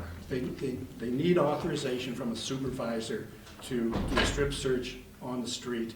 They can't do a body cavity search on the street. There they have to take them to a detention facility and have a medical professional do it. Okay, I would argue Of with course, you that Milwaukee. they actually have to take him in to do a strip search in the jail, and it has to be in that. Well, that's not process. what they were doing in Okay. Milwaukee. That's why Do we Milwaukee have- just paid $5 million. Do we have a case history of that we can look at, that you testified to, so I I can can look at refer what you the to circumstances? the gentleman's attorney. Oh, so you do not have something in writing that actually supports this, with what happened? I can send you an email exchange That would be supports awesome, it. just so Okay. I have the idea of what happened. And then, what was he arrested for, would be the other I thing don't I'd think he be was asking. arrested. If he's going to jail, he's arrested. Well, he So was- we need a little clarity. well, he said That'd be he was going awesome. to jail to get strip searched, and that's not Okay. what they were doing. And then my last question is, you showed us a list of ones that have been taken. Right. Possibly we can get a copy of that? Sure. And we can have one of our page staff here. They'll make a copy for it, and they'll get you the original back. Sure. Thank you. Now, it's, Good. it's incomplete, and I'm not sure if there's a lot of. That's okay. You can't get It all gives the us a start. information out of it. But it'll show that this happens hundreds of times under the state civil asset forfeiture system. And when you look at the list, it'll be interesting, because you'll see that the city of Milwaukee is not on that list. Yeah, I don't have a problem That's with because recording. That's because and they reporting. use the federal system. The Sure. reporting for the federal system is much better, so maybe you want to look at that. Milwaukee County, City of Milwaukee, actually have been audited by the feds for their equitable sharing programs. Okay, thank you. Very good, thank you for your comments. Norm Reynolds, speaking next. Speaking in favor. Wisconsin Grandsons of Liberty. followed by Larry Gammon. Good morning, gentlemen, and I am Norm Reynolds, also with Wisconsin Grandsons of Liberty. In the past year, law enforcement has taken numerous adverse hits, most undeservedly so. Few civilians today realize the meaning about a salute to men and women in law enforcement, and Wisconsin Grandsons of Liberty earnestly salutes everyone in law enforcement for their dedication and performance to serve and protect. For us, they are the defensive line. We're here today in regard to about the least operation law enforcement performs daily, but involves the most significant American issue, personal property. The reforms to existing state civil asset forfeiture we are seeking is simply a tweaking them into correct applications and practices, assuring our civil liberties. Surely, if any of you legislators were confronted with seizure operations, you would be seeking the same express treatment. Major civil asset forfeiture reform issues that need inclusion within SB 521 to protect innocent property owners from law enforcement and agencies taking advantage of a good law against illicit activities include the following. 1. Illicit activity proof must be clear and convincing evidence to support charging the property owner. Drug law alerts on 93% of the cash in circulation is drug contaminated and at best questionable. Also, probable cause has been proven to be equally twisted or easily twisted and is wholly insufficient. 2. Cash with receipts or supporting documents accounting for their presence cannot be seized. Months ago, a Milwaukee Potawatomi winner overcame a robbery attempt, and when meeting with on-scene police, they seized his substantial winnings even though he presented just processed tax documents for the exact amount. Essentially, he got mugged twice. 3. Prohibit seizing property or cash from an innocent third party that has no knowledge of any illicit activity occurring and that property by others. Upon charging, seize and secure the property and cash from the illicit active party. 4. Personal property and cash can only be seized by an agency when illicit activity charges are supported and filed. Declare the charge, then secure the personal property and cash. 5. Prohibit agency bartering, that an agency can offer property owners to be released from arrest and not charged with any activity when they sign away their property for agency disposition. This is law, not let's make a deal. 6. Seized property and cash have to be retained, maintained in same condition, and tracked by the seizing agency through to conviction before any ownership titles or deeds can be changed for disposition. Simply perform complete and unquestionable due process. 7. All seized property, all seized personal property and cash are adequately noted on receipt to the owner at seizure and tracked in accountability until disposition or return to the owner. Consider the seized property and cash held in escrow and similarly recorded with a copy to the owner for future action.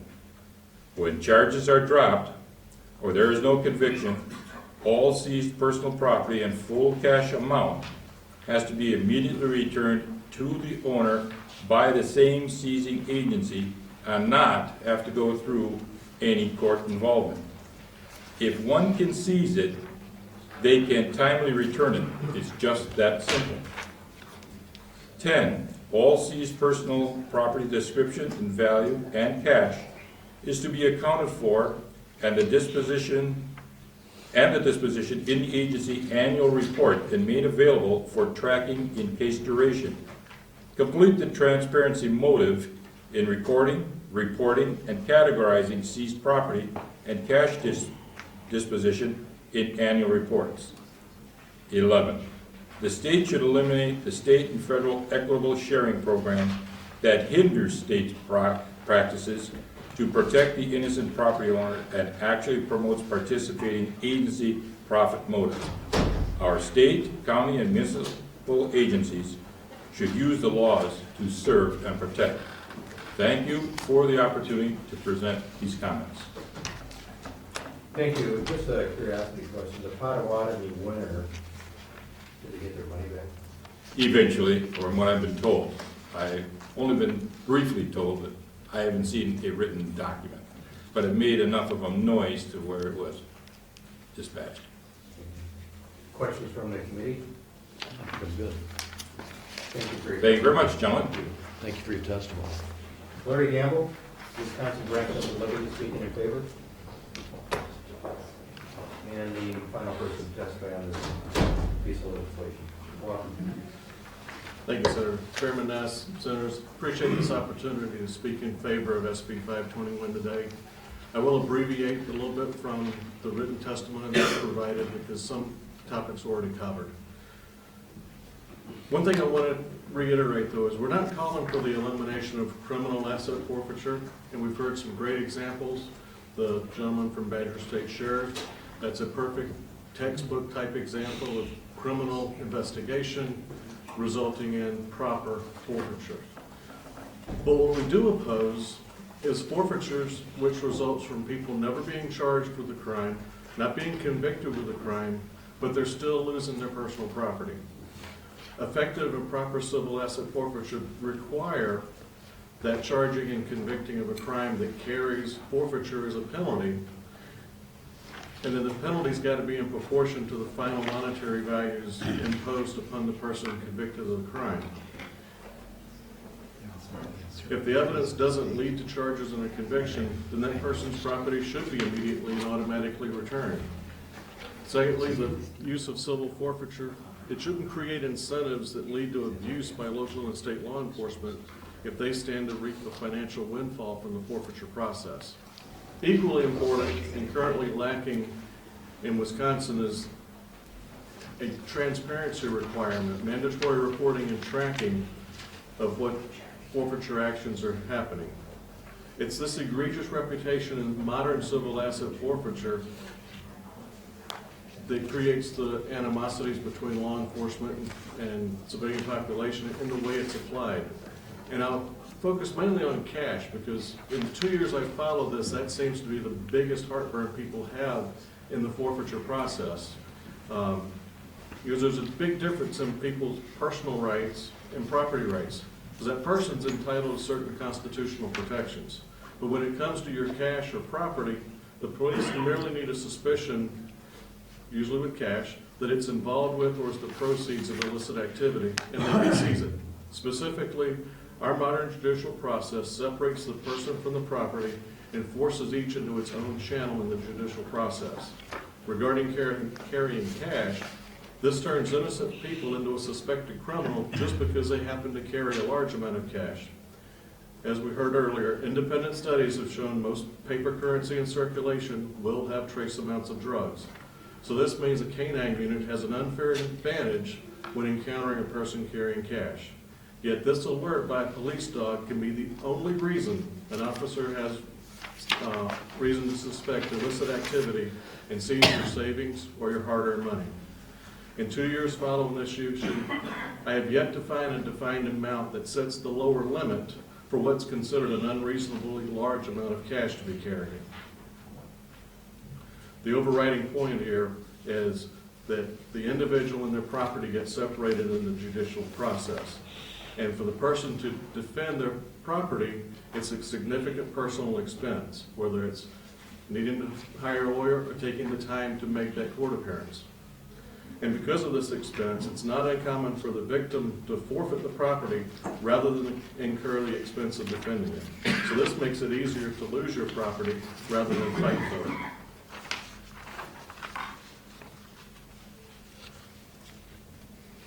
it. SB 521, it's a bipartisan issue.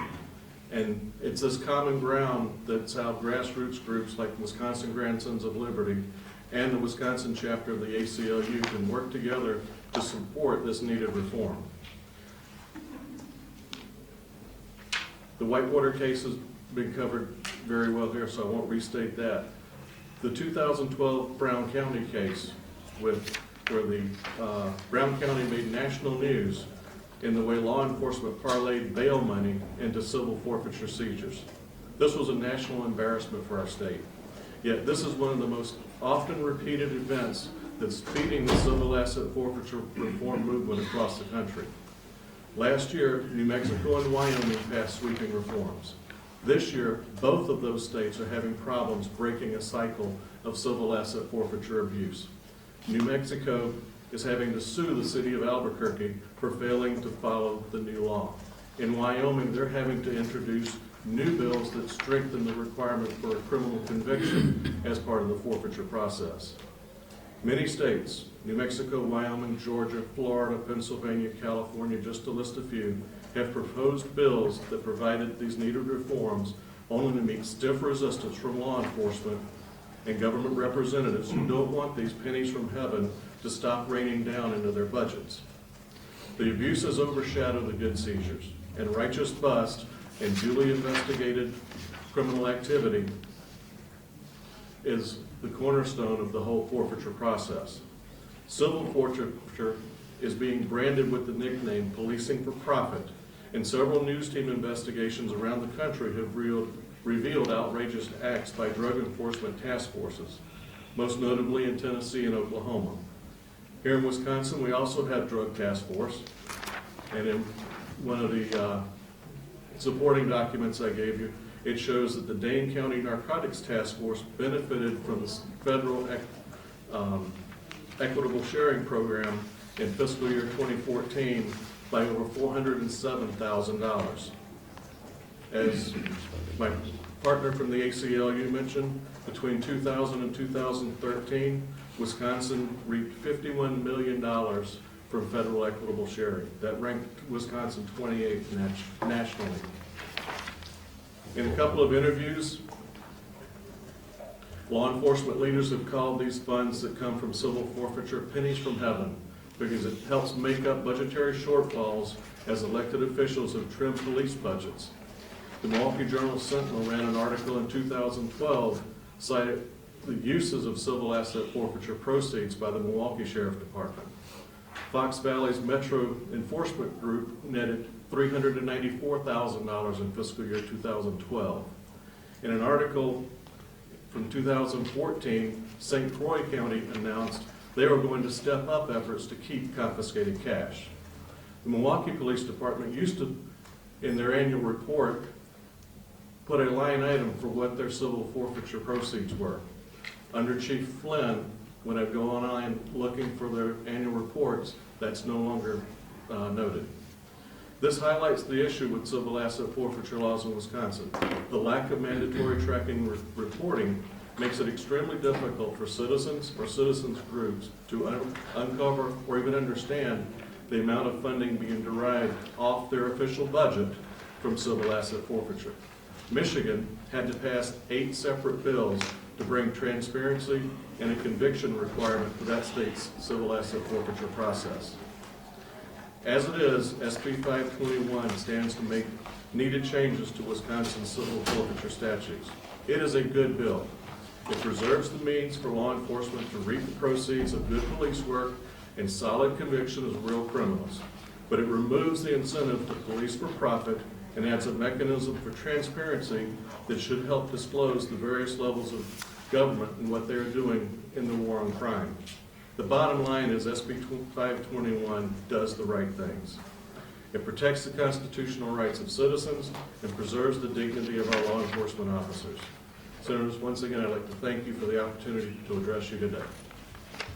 Thank you. I think as we go through this, the important aspect, one of them, is law enforcement has mentioned the amount of money procedure that they get to run the drug units. I understand that. But not all of that would be lost, and I think they would readily admit that it wouldn't all be lost if this legislation passed. Would there be a reduction? Probably. Yes. But not, whether it would be detrimental or not, in the end, maybe small departments, I guess that's a judgment call, and we'll see, but I think at first the impression was everything's gonna go away, which is not the case. So, there still would be money left if it didn't end up all going to the common school fund. Questions from committee members? Senator Wanger. Quick question here. Thank you for your testimony, number one. Thank you, sir. Those dollars that you spoke about statewide that they took in? The 51 million federal equity share? Yeah, yes. Okay, so that doesn't necessarily include some of the other things that are being done through the normal asset forfeiture, is that correct? At the state level? That It's would only if they're doing the sharing with the federal Right, government. the only fiscal numbers I could find readily available were from the Department of Justice.gov, or Justice.gov, Federal Okay. Department of Justice. And that I downloaded and included with my testimony. Okay, yeah, I have it, and thank you, it's good to have this, so we can kind of breeze through it. My other question is this, would it be just law enforcement, local law enforcement, constitutional sheriffs that would be doing this program with the feds, or would our Department of Revenue and our Department of Natural Resources also be connected with that? Because I didn't see that listed here. If you go to page 3, which is a shorter version, the last 3 items, Wisconsin Department of Natural Resources. I see it, okay, I didn't see that. Having been in the Guard and Reserve myself, the National Guard Drug Control Program, we used to actually get funding from the federal government that actually paid for some of the missions we flew, looking for. Overflight status, Yeah, I think. overflight stuff. Okay. So that 51 million, part of that is through that process also, through the DNR Right. doing things. Yes. Okay, I just want to make sure everybody has a clear understanding, this isn't just a big windfall for local sheriff's departments, that this is something that actually comes back to the state for the operation to support the whole thing. Very correct. And my assumption with these numbers is that a very high percentage of this would be that righteous buzz in the result of good criminal investigation. So the process is what you're concerned with here too? Yes. Gotcha, okay. Mr. Campbell, thank you. Thank you, Mr. Chairman. Very good, thank you for your testimony. Thank you. The next bill we will hear is Senate Bill 502, Representative Diane Husselbein and Senator Devin Lemedy.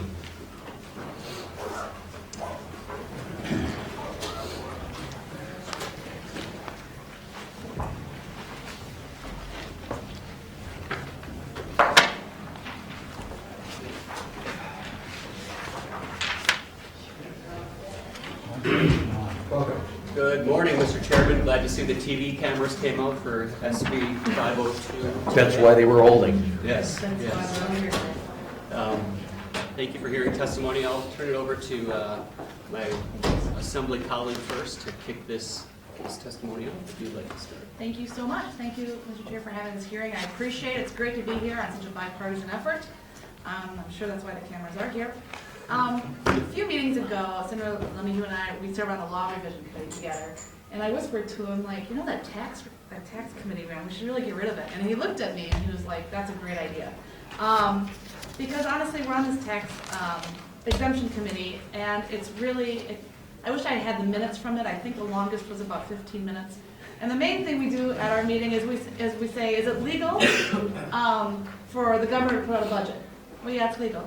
If it's moral, that's what we do in other committees to hash out. Or is it legal to have the Bucks Arena? It's legal, but is it moral? Once again, that's something that other committees hash out. So this was really an opportunity to downsize government. I've talked to other people on this committee throughout the years, and they were so excited when I said that I was putting this forward. And I actually had a chance to talk with former Department of Revenue Secretary Roger Irvin over the weekend about something else, and I mentioned that I was putting this forward, and he thought it was great. Because he said, certainly we have, the Department of Revenue Secretary has to come to these, and they have a better use of their time. So I'm hoping that we can exec this soon and get this done this session. Great. I'm not going to add too much to this, but you know, I'm co-chair of the committee that I'm trying to eliminate, and if you look at the co-sponsors, 5 of the 6 legislative members are co-authors, co-sponsors of the bill. So as you can see, we don't hold much value in the committee that we serve on. You know, sometimes as a freshman legislator, you're doing something and you think, why am I doing this? And you ask someone and say, well, this is the way it's in statute, this is the way it's always been done. And that's what I see with the Joint Survey Committee on Tax Exemptions. The committee was created in 1963. If you look at my testimony on page 2, you can see how things have changed since 1963. In 1963, we were not full-time. The legislature was not full-time. There were only 15 employees in the Reference Bureau, whereas now there's 52. There's only 1 attorney in the Reference Bureau, whereas now there's 20. There was only 5 employees in the Legislative Council, where now there's 24. And there was only 2 staff members from the Fiscal Bureau. It wasn't even called the Fiscal Bureau back then. And now there's 30 members. So you can see when this committee was formed, there's 3, an appointment by the governor, an appointment by the attorney general, and the appointment by the secretary of revenue. And apparently the reasoning for this committee was so they could advise the legislators on this, but now we have fully staffed agencies to give us this advice to committees, as we see legislative counsel sitting at this meeting right now to give that type of advice. So so please join us in eliminating our committee, and we'll open it up to questions. Pretty clear cut. In fact, 3 of the senators present today are on the bill, so I don't think it's going to be uphill. And in fact, if it does not get this session, I'm going to ask to be on it. 15-minute committee hearings would be kind of nice. Are there any questions, Senator? Thank you, Mr. Chairman. Thank you for the legislation. Appreciate it. I've been before your committee before. I see we got a committee meeting coming up this. We just posted it. Yeah. Anyway, yeah, you know, it's like I got like 5 bills up there that just, yeah, you're right, just a process to go through with no benefit, and so thanks for your leadership on this. Thank you. Appreciate that. I just have one quick question. This is really sketchy. Oh, wait, I'm on this bill. Okay. Just a question. How many times do you guys end up meeting during the year? We met for the budget, for the Bucks Arena, and 1 time this fall. Did we meet this fall? We have 1 meeting scheduled. No, we have 1 coming up. Yeah, we have 1 coming up. And Essentially, anything that deals with tax exemptions is supposed to go through that committee. In your professional opinion, this is not necessary. No, it is not, which is why we introduced the bill. Fine. I think it used to be an interesting committee, and I guess legislators used to have to go in front of the committee and talk about road projects and exemptions or something like that, but that hasn't happened for decades. So now we have different venues to deal with those issues. Absolutely. So this A is lot more going happens in joint finance. That's what I thought. Thank you. Thank you. Thank you very much for your time. Thank you, Mr. Chairman. There are no others to testify on that legislation, so we'll move to Senator Janice Springman. And SB 385.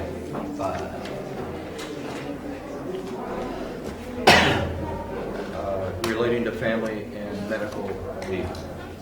Good morning, Senator Nass. How are you today? Good. Well, thank you, Senator Nass and committee members, for holding this hearing on Senate Bill 385. Senate Bill 385 has 2 main components. It expands our current family medical leave law and creates family medical leave insurance programs. Under current law, unpaid family medical leave is available to employees that work with an employer of at least 50 employees. In addition, the employee must have worked for the employer for at least 1 year. Employees may take up to 8 weeks of leave for the birth, adoption of a child, or to care for a child, spouse, parent, or domestic partner that has serious health issues. Furthermore, the employee can take 2 weeks of unpaid sick leave if they have a serious medical condition that prevents them from working. Senate Bill 385 expands family medical leave law by requiring employees with at least 25 employees to offer family medical leave. In addition, it allows employees to take leave to care for a grandparent, grandchild, or sibling in addition to family members allowed under current law. Also, the bill increases the time a person can take off to 12 weeks. This bill contains a provision that allows a person to take family medical leave for any reason that the Department of Workforce Development approves if the employee's spouse, child, domestic partner, parent, grandparent, grandchild, or sibling is on active duty with U.S. Armed Forces. The second component of the bill creates the Family Medical Leave Insurance Program. The program is paid for voluntarily by the employees. There are no employee contributions. The employee will pay a percentage of their wages into a trust fund. Department of Workforce Development and the Office of the Commissioner of Insurance will determine how much each employee will need to contribute in order to sufficiently finance the program. Depending on the participant's income, they will be eligible for 95 to 66% of their weekly earnings. All too often, employees are forced to choose between working in order to bringing home the paycheck the family needs to get by from caring for a sick child, spouse, family member, or even themselves.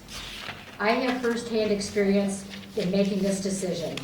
Years ago, I had to take an unpaid leave to care for my son when he broke his femur bone. He was hospitalized and in traction for 5 weeks, during which time I could work. However, when he was released from the hospital in a hip spica cast, which is basically a body cast, I had to take off work to care for him. I live in a rural area, so there is no home health care available, and if there had been, it would have cost more than what I was making by working. So I took a leave of absence without pay to care for him. Let's see. And after he got out of his cast, he had to go to physical therapy 3 times a week at a facility 20 miles away, which reduced my work time by a quarter. I was fortunate that my husband had a good job during that time, and our household income was reduced, but we were able to get by. Had my husband not had a good job, or if I had been a single parent, it would have been devastating financially. That was 28 years ago, and today many employees still are not able to take family medical leave. It's time for that to change in Wisconsin. Many families are only one tragedy or accident away from finding themselves in the same situation that I was in. Unfortunately, many families would not be able to weather that loss of income. Senate Bill 385 provides a lifeline for families struggling with illness. It expands the number of people a person can take time off to care for by acknowledging the fact that many family units consist of multi-generational and extended family members. Equally important is that it puts in place an employee-funded program that provides a source of income for people taking time off to care for themselves or a family member. Once again, thank you for holding this hearing, and I would be happy to answer any questions. And Representative Sandy Pope isn't able to be here today, so her staff is here and she would like to share some information as well, so thank you. Then we can take questions together. Thanks. First, I would like to thank Chairman Noss and committee members for hearing this bill today.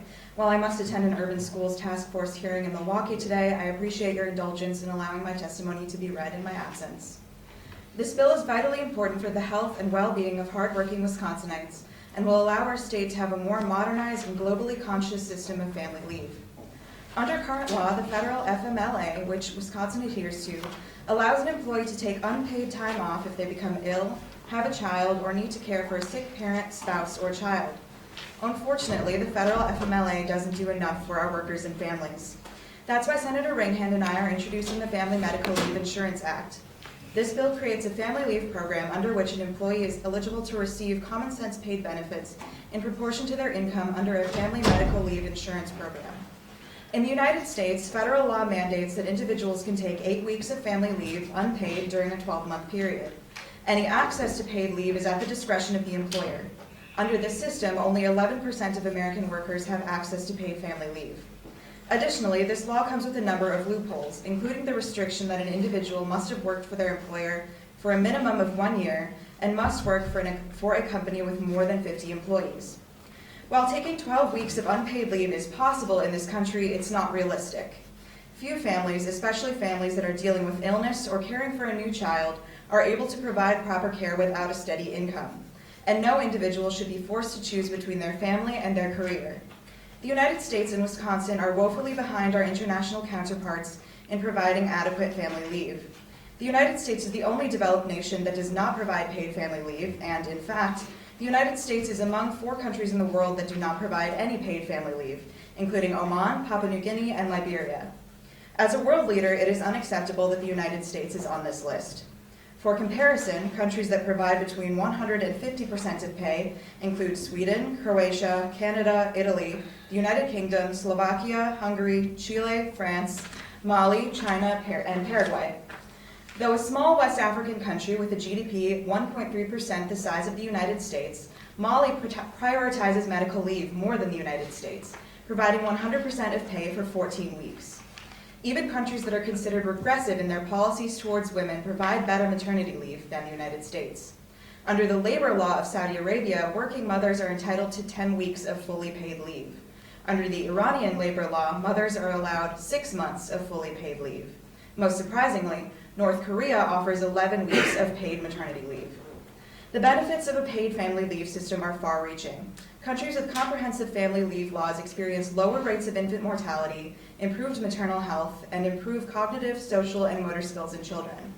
Family medical leave insurance laws have already been enacted in 3 states, California, New Jersey, and Rhode Island. A main objection to implementing paid family leave is the proposed effect on businesses. Will paying family leave benefits negatively affect our companies? California's implementation of the program suggests just the opposite. From 89 to 99% of employers in California have said the law has had no effect or a positive effect on productivity, profitability, turnover, and morale.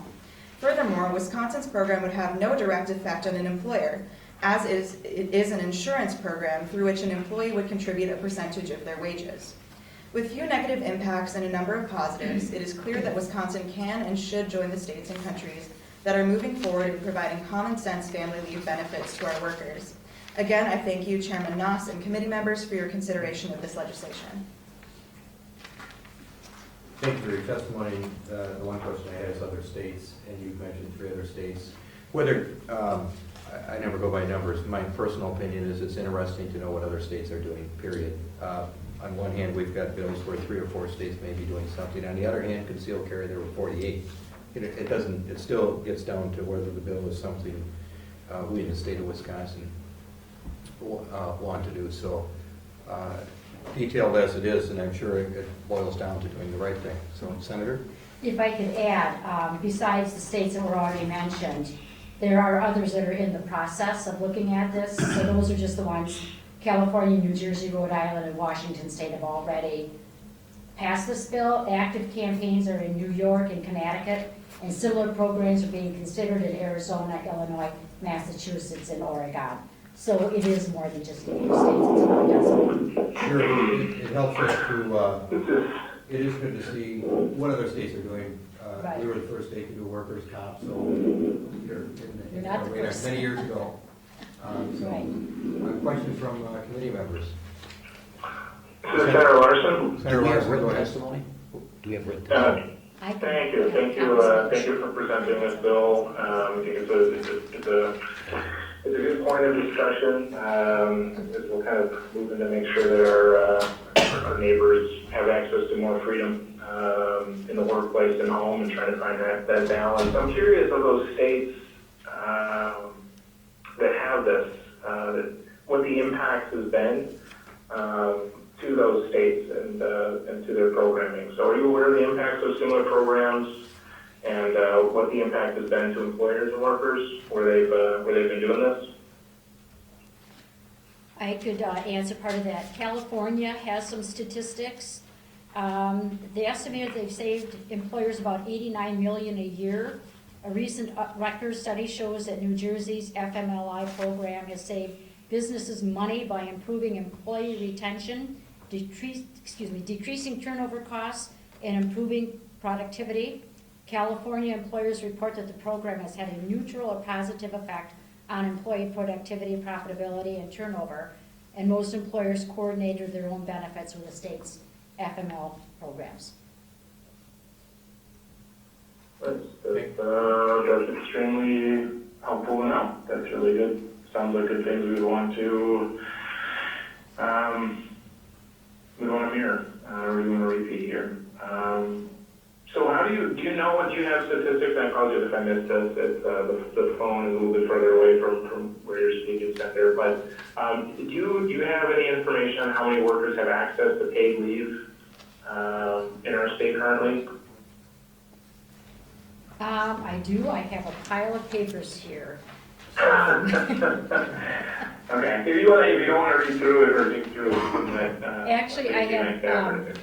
It's 11% of US workers have access to paid family medical leave, but it doesn't specifically say Wisconsin. But I know that, yeah, there are statistics here. I can get those for you because I know there is a breakdown in Wisconsin. Great, okay. I will get that to That'd be you. fantastic. Okay, thank you, Senator, appreciate it. Thank you, Mr. Chairman. Thank you. Questions from committee members? Okay, thank you very much for your testimony. Thank you.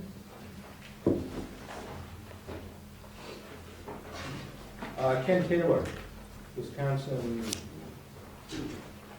Committee on Children and Families. My name is Corinda Rainey Moore, and Ken Taylor had to leave and asked that I read his letter. Is that okay? Sure. We'll make a note of this in here. Okay. You guys ready? Did you, you don't have to write now, but, so we have a record when you're done, if we can just get your name. Okay. And then we'll make it clear on the hearing slip. Okay, thank you. So, this is from Ken Taylor, the Executive Director at Wisconsin Council on Children and Families. My name is Ken Taylor, and I am the Executive Director of the Wisconsin Council on Children and Families. Wisconsin Council of Children and Families is a child and family research and advocacy organization that for 134 years has been advocating for a Wisconsin where every child has the opportunity to thrive. As anyone in this room who is a parent knows from experience, and everyone else attending this hearing surely knows as well, bonding with your baby is a special, life-altering experience. My son turned 15 yesterday. I can still remember the awe I felt as I learned to take care of this amazing little boy. I realize now how lucky my wife and I were. Not just because our son turned out to be a great kid, which he did, but because we had jobs that provided us with paid leave to take care of him when he was first born. But unfortunately, too many families in Wisconsin do not have that opportunity. SB 385 can help change that. As it turns out, the United States is like virtually no other country in the world, and this form of American exceptionalism does not reflect well on us. According to a recent report published by the research organization Child Trends, the United States and Papua New Guinea are the only two countries in the world who do not provide any income coverage during maternity leave. The Family Medical Leave Act guarantees 12 weeks of job-protected leave for families in need of a medical leave from work. However, this provision is only required for employers with 50 or more employees and does not guarantee income during the 12 weeks. SB 385 addresses both of these shortfalls. In addition, only 59% of workers report meeting all the eligibility criteria for family medical leave, leaving over 40% of United States employees uncovered. Based on data published by the United States Department of Health and Human Services in 2011, this results in only 1/2 of American women taking 5 or more weeks of paid maternity leave after the birth of a child. Paid family leave programs have been found to have a positive effect on both mothers' and babies' health. Women were more likely to report depressive symptoms and poor overall health if they had fewer than 12 weeks of maternity leave and fewer than 8 weeks of paid time off, according to research published in the Journal of Mental Health, Policy, and Economics. Additionally, research has also found positive economic impacts. In New Jersey, women who had taken leave were more likely to be working 9 to 12 months after the birth of their child. 39% fewer were on public assistance, and 54% had higher wages.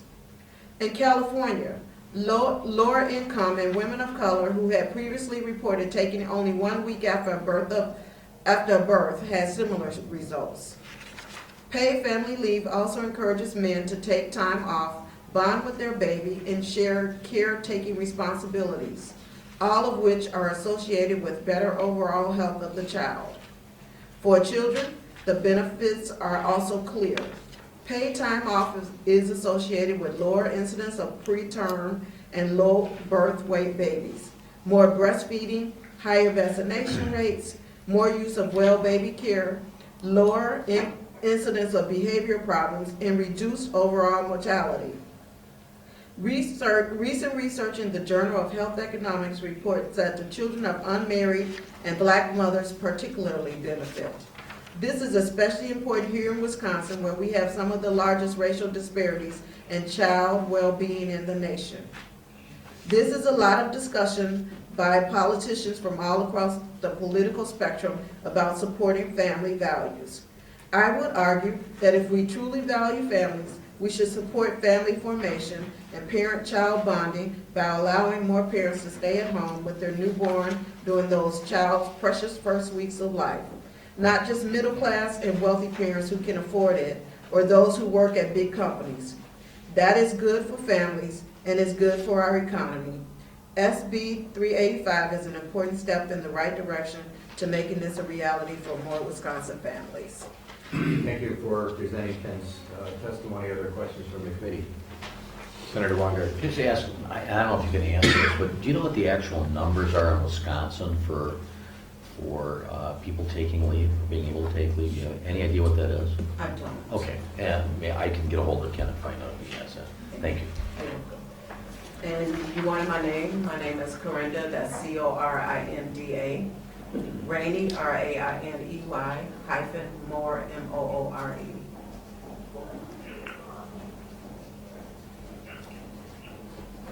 Thank you. Next to testify, Ellen Bravo, Family Values Work, speaking in favor, followed by Laura Dresser. Welcome. Hi, thank you so much. I'm Ellen Bravo. That's B as in benefits are reasonable, A advantageous, B very overdue. I'm really glad to be here. I direct a network called Family Values at Work. It's made up of 23 state coalitions that work for policies that do value families, like family medical leave insurance. 28 years ago, oh, I need to get my purse. 28 years ago, I was in the state capitol with a group of children who were responsible for helping win Wisconsin unpaid FMLA. And the kids included a 9-year-old named Noah Michelson, who had cancer when he was 5. And he told the story of having to go through this grueling treatment. He said both his parents needed to be there, one to hold him, one to tell him a story. And he said, I don't know how I could have done it if I didn't have them both there. But the kid in the next bed had no parent there during the day. And what Noah didn't know when he was 5, that he knew at the age of 9, is that that kid's parents couldn't be there because they'd have lost their job and their health insurance.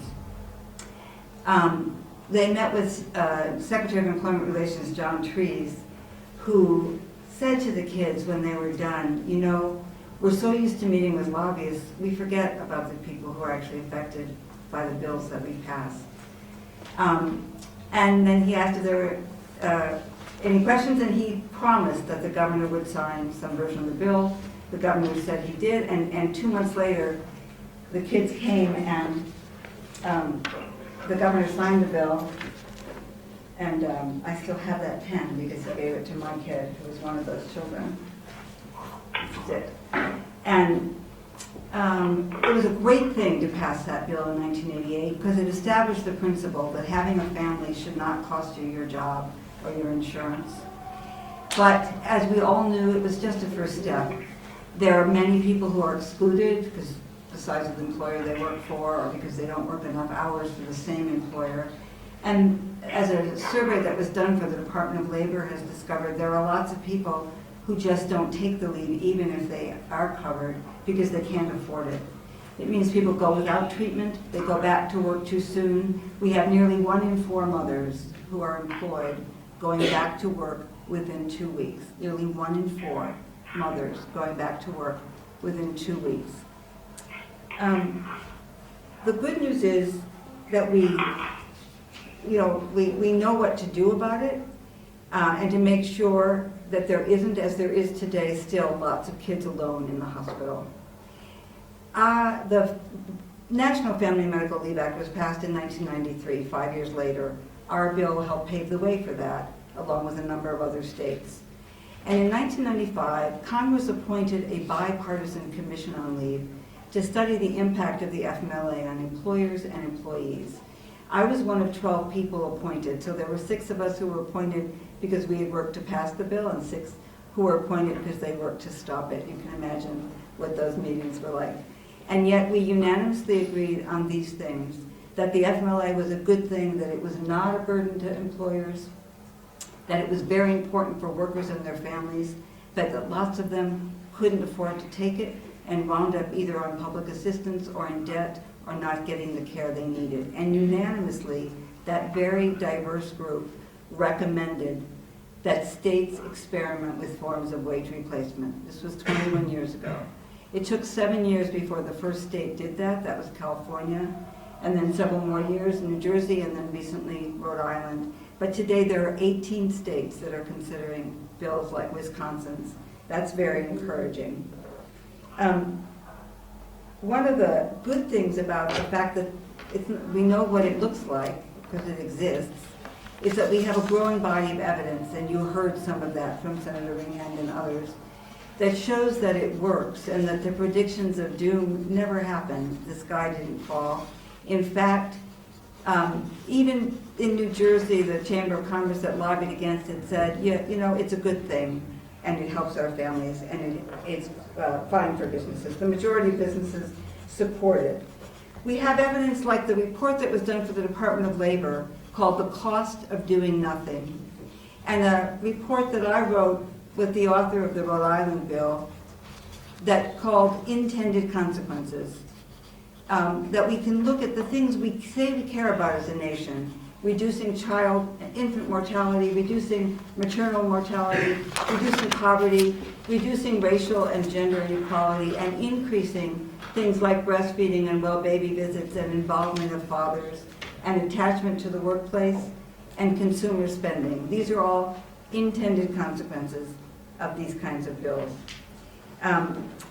I said that my son was one of those children. He, thank God, was fine, but he'd been hit by a car when he was 5. He was 7 at the time of that meeting. And when Secretary Trees asked if any of the kids had questions, he raised his hand and he said, yeah, I want to know why wouldn't the governor sign this bill? And I have the same question today. Why wouldn't the Senate and the governor agree to pass this bill? Babies and cancer aren't partisan issues. They affect all of us. There was bipartisan support back then. There should be bipartisan support for this today. It's a good thing, we know, for families, but it's also a good thing for our economy, and it's way past time to do it. I have testimony that I brought with me, but I also will send you electronically links to all the best research that's been done, all the numbers that we have to help you see the clear evidence for the benefits of this. So here's mine. And I'm happy to answer any questions. Thank you very much. I did notice which one of the problems we've tried to tackle in many areas, willful misrepresentation, false statement, and so forth. So if somebody wants to play games with this, there will be ramifications, which is a good thing. We are finding out in other areas of where there are benefits. Committee members, questions, or those listening in? Good. Yeah, this is Senator Larson. Senator Larson, go ahead. And thank you, Ms. Bravo, for coming before us and speaking to your experience. I think it helps, couch this discussion in Wisconsin's history.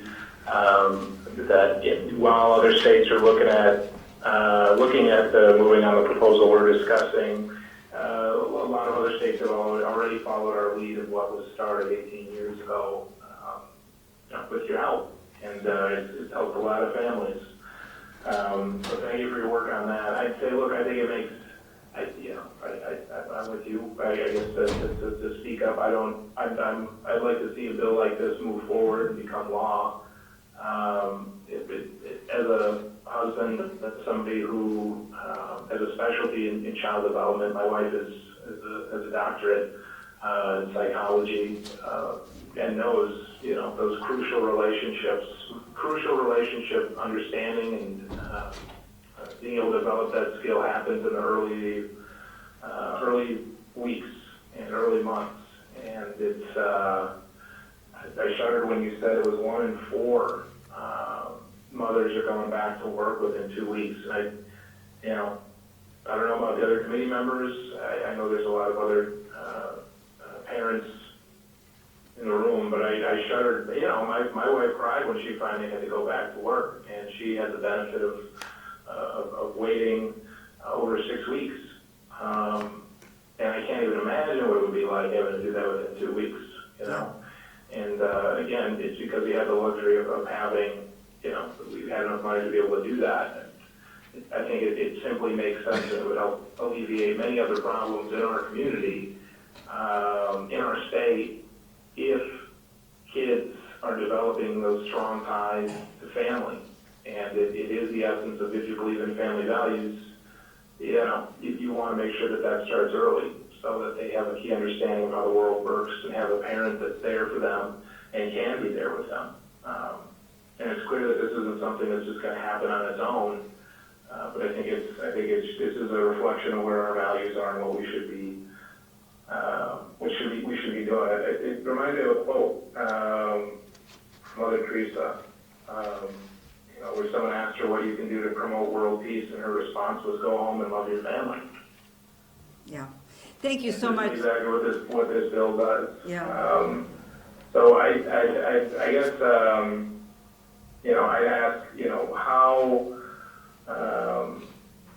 what we've talked about our what's happening here, and I've asked the question already, and maybe you have an answer of what the impact's been, and if you have any idea of how many people in our state have access to paid leave currently. Yeah. So I know that Laura Dresser, who I unfortunately had to leave, but she has done a report, the Center on Wisconsin Strategy, and they have a lot of figures about who has access to paid leave in the state. And also, we have lots of information that I can send you on what the impact has been. Let me just tell you, I was recently in New York, which is, I hope, going to pass family medical leave insurance this year. And there was testifying with a guy named Dr. Bernard Dreyer. He's the incoming president of the American Academy of Pediatricians. And he said essentially this. He is still a practicing pediatrician, and he works with low-income parents. He said, I spend my days teaching people how to be good parents and raise healthy children. And if they listen to my instructions, they'll face financial disaster. That's an untenable position for doctors to be in. He said, we can't fix that, but the legislature can by passing this paid leave program. He argued strenuously that it should not be less than 12 weeks, that parents need to be with babies for at least 12 weeks. We know so much about brain research now and what those first 12 weeks of development are. And there's a very powerful piece about still baby experiment that 0 to 3 has that shows the impact on babies when there isn't somebody to interact with them. It's very important that parents can play that role, dads as well as moms. And this bill would go a long way toward helping that happen. There are pediatricians here in Wisconsin that will also provide testimony about the importance of this, as you heard from Ken Taylor from the Wisconsin Council of Children and Families. Thank you for backing up my quote with research. I appreciate that, Ellen. Senator Walker. Thank you, Mr. Chair. Thank you so much for your testimony. And I agree, it's so important to have that time, with your kids and now with your grandkids. So I understand that mine just went back to Minnesota for a week, and I'm resting now. 1 in 3, so, and a 10-month-old puppy at home too, so it's like having 3 babies at home at one time. Anyway, do you have numbers? You were saying you had some numbers that specifically deal with Wisconsin.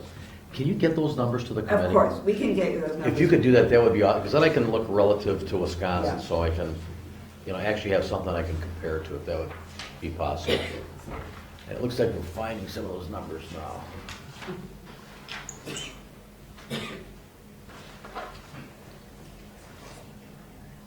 Is that what I have here?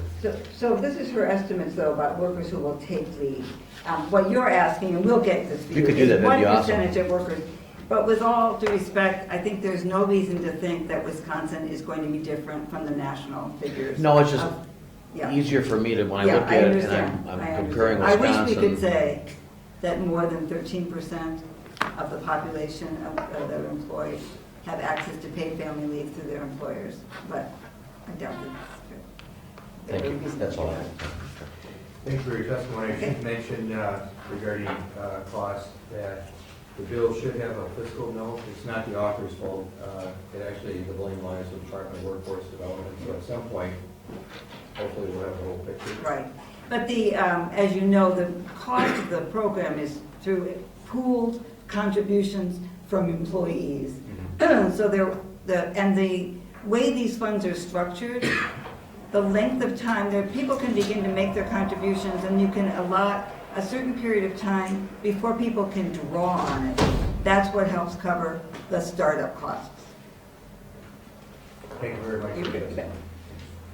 Laura Dresser from Madison speaking for information only, followed by Irene Strobing. I'm reading a brief statement from Laura Dresser. She could not be here at the time, but I have her statement in writing. My name is Astar Herndon, but this is from Laura Dresser from COWS.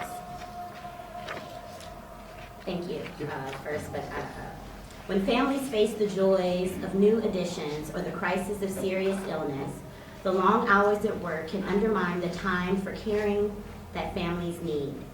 Paid leave, a norm throughout the developed world, an area of considerable policy innovation by states, is one system that can help support families in times of need. In this paper, we draw on the experiences of other states to simulate the costs and benefits of prospective paid leave insurance program in the state. Our work suggests that with a modest premium on employees' wages, a program can be designed that could support working families in the state when family needs are most pronounced.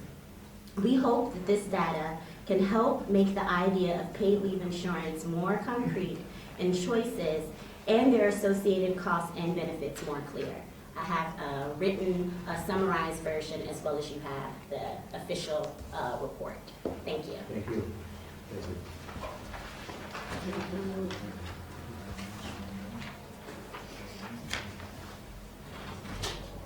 Irene Strobing. Irene, welcome. Welcome. Speaking in favor. Yes.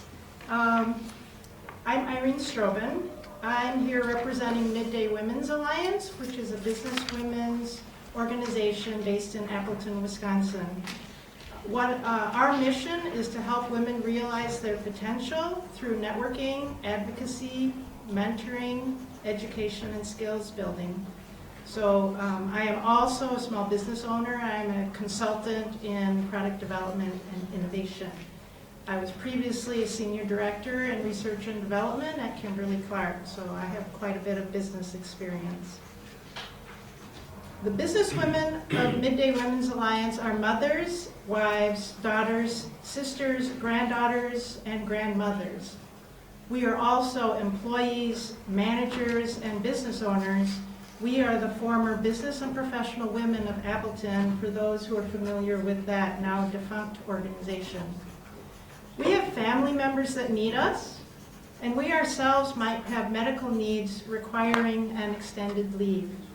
The Wisconsin Family Insurance Bill will allow us to take care of ourselves or our family members when needed without having to worry about the financial impact to our household budgets. This bill is important to the economic security of Wisconsin families, ensuring that a serious illness does not make that person's family financially vulnerable during a time when the focus needs to be on the family member. As a businesswoman, I know this bill will also be good for business by improving employee retention and engagement, thus reducing turnover costs.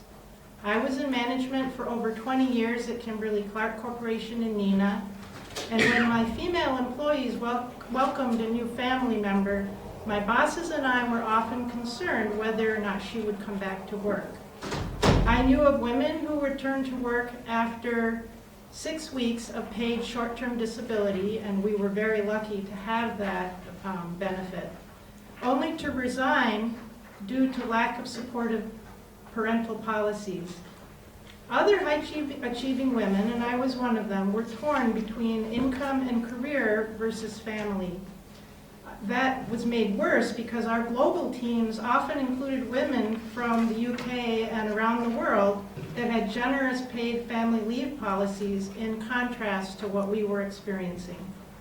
I often thought that a policy that would allow employees to take the necessary time off to take care of their family needs without suffering loss of income would then cause them to be more inclined to return to work when the time was right and to be motivated and be productive as a result of having the support when she or he needed it.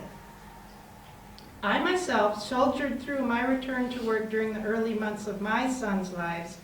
Initially, hate to admit it now, I was not doing much other than putting in my time because my heart and mind were elsewhere. I just needed a few more months until my babies were a bit older. If I had resigned, that would have left my employer with a vacancy that they would have had to fill. That would have been costly for recruiting, hiring, and training. The rule of thumb cost to replace a salaried employee at that time was 2 times salary. So reductions in turnover should provide clear savings for business. As you've already heard, in California and New Jersey, where paid family leave has been in place for 11 and 6 years, respectively, businesses that were polled saw no negative impacts on their bottom line, and most saw a positive or neutral effect on profitability and employee performance. A study in California found that employees who received paid leave were more likely to return to work afterwards, saving employers an estimated $89 million per year in turnover costs.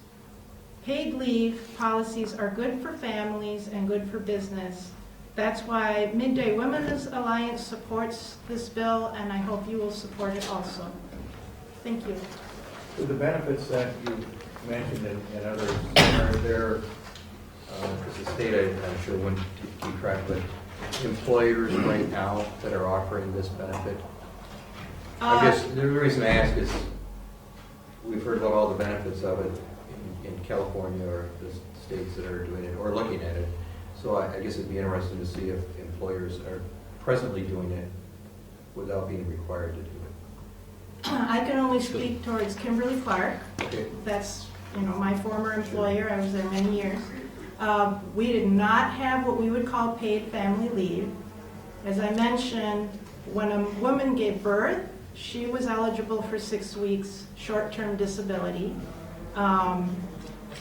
There were times when we would have to, stay home to take care of a sick child or so on. I mean, that's not the kind of leave we're talking about here. These days, my friends who are at Kimberly Clark will just call it working from home because with technology these days, that's possible. Back when I had to stay home to take care of my sick children, we called it emergency leave. We called it sick leave. We did whatever we could to be able to maintain pay. So, I mean, back then and probably now, companies disguise it however they can, but at least for salaried employees, it's a lot of work from home. Thank you. Questions? Thanks for your testimony. Rabbi Bonnie Martellus, speaking in favor, followed by Mike Murray.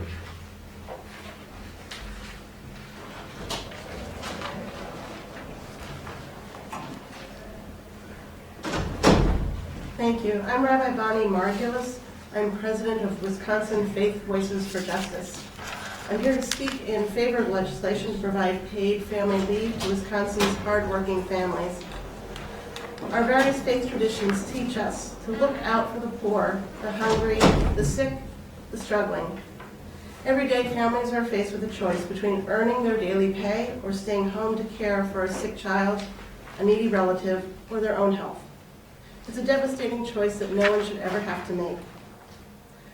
When the Federal Family Medical Leave Act was passed in 1993, it provided much needed protections for workers who needed to take time off to recover from childbirth, welcome an adopted child into the family, care for an aging parent, or recover from their own illness. But only about 60% of workers are covered by the Act, and it only allows for unpaid leave. Few families can afford for their breadwinners to go without pay for any length of time. The Wisconsin Family Medical Leave Insurance Act would help fill in the gaps of the federal law. It would provide for an insurance program similar to unemployment insurance, so that workers can take time off to care for themselves and their families without having to worry about going without pay. Further, this legislation would extend family leave to a greater number of workers, as it covers businesses with at least 25 workers instead of the 50 required in federal statute, and it broadens the definition of family to include siblings and grandparents. As people of faith, we believe in fair treatment for workers and concern for healthy families. We heed the words of the prophet Isaiah, decrying religious acts that were all show with no morality behind them. Isaiah relates this dialogue between God and humanity. Why have we fasted, they say, and you have not seen it? Why have we humbled ourselves and you have not noticed? Yet on the day of your fasting, says God, you do as you please and exploit all your workers. Is this the kind of fast I have chosen? Only a day for a man to humble himself? Is this what you call a fast, a day acceptable to the Lord? Is not this the kind of fasting I have chosen? To loose the chains of injustice and untie the cords of the yoke, to set the oppressed free and break every yoke? Is it not to share your food with the hungry and to provide the poor wanderer with shelter, when you see the naked to clothe him and not to turn away from your own flesh and blood? Answering the prophetic voices of our diverse faith traditions to address the needs of workers and their families, Wisconsin Faith Voices for Justice has convened the Dignity at Work Coalition, a coalition of faith groups, social justice and advocacy organizations, and concerned citizens to address issues that affect hardworking Wisconsin families. The Dignity at Work Coalition works to address fair pay, predictable, stable hours, paid sick leave, paid family and medical leave, affordable quality child care, accessible public transportation, an end to discrimination in hiring and employment practices, pension protection, and a voice at work. Advocating for legislation such as the Family Medical Leave Insurance Act is basic to the faith beliefs of Wisconsin Faith Voices for Justice and the mission of the Dignity at Work Coalition. It will ensure workers the dignity of being able to take proper care of themselves and their families, free of financial worry. For all these reasons, we urge you to support this important legislation. Thank you. Any questions? I'm good. Thank you for that. Mike Murray, speaking in favor, followed by Chris Meyer. Thank you, Chairman Noss, for holding a hearing on this important legislation. We really appreciate it. My name is Mike Murray. I'm the Policy Director for the Wisconsin Alliance for Women's Health, and we strongly support Senate Bill 385. There's going to be a lot of testimony. You've already heard a lot of testimony about why this is such a good common sense bill for Wisconsin families and for the overall health and well-being of our communities. And I'd like to focus my testimony mainly on why this is so important for modern working women in Wisconsin. The days of, I think the stereotype of families having one primary breadwinner, usually the man, and a wife staying at home to take care of the family are largely over. About half of the workforce is currently women. In Wisconsin, it's about 48% of the workforce is women. But women are still far more likely than men to be the primary caregivers for children. And this is true even if both partners are working. This is especially problematic for low-wage workers, 2/3 of whom in Wisconsin are women, who are much less likely to have access to paid family medical leave, and even if they do have access to unpaid leave, are simply unable to afford to take it. It's also illustrative to realize how much more we're relying on women as being primary breadwinners for families. About 41% of families with children, women are the primary breadwinners, and about 25% of other families They are co-breadwinners, meaning that they earn about 25 to 50% of the family's income. In most of these families, people simply cannot afford to take leave if doing so risks losing their job. There will be people here that are sharing personal stories about how powerful these situations are in their personal lives. They have very real consequences as well. About 1 in 5 low-wage working moms have actually lost a job due to their own illness or to care for a sick child.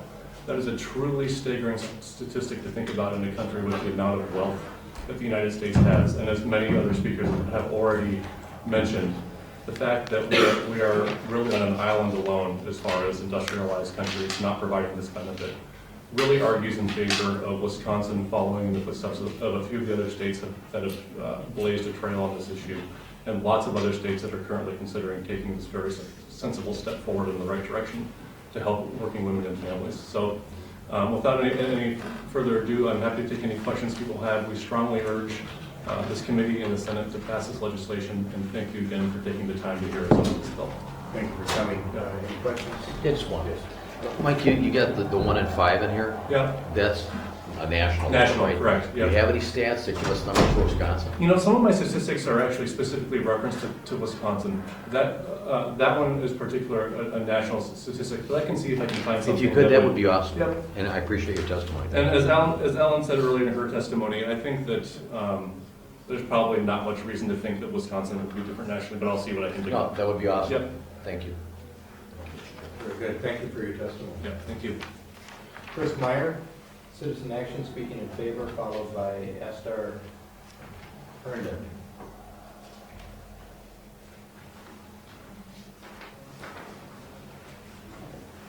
Hi, my name is Chris Meyer. I'm a member of Citizen Action Organizing Cooperative. I'm here today to share Citizen Action's support for this bill, a common sense, cost-effective way to ensure our families can weather the storm of personal crises when the unexpected happens.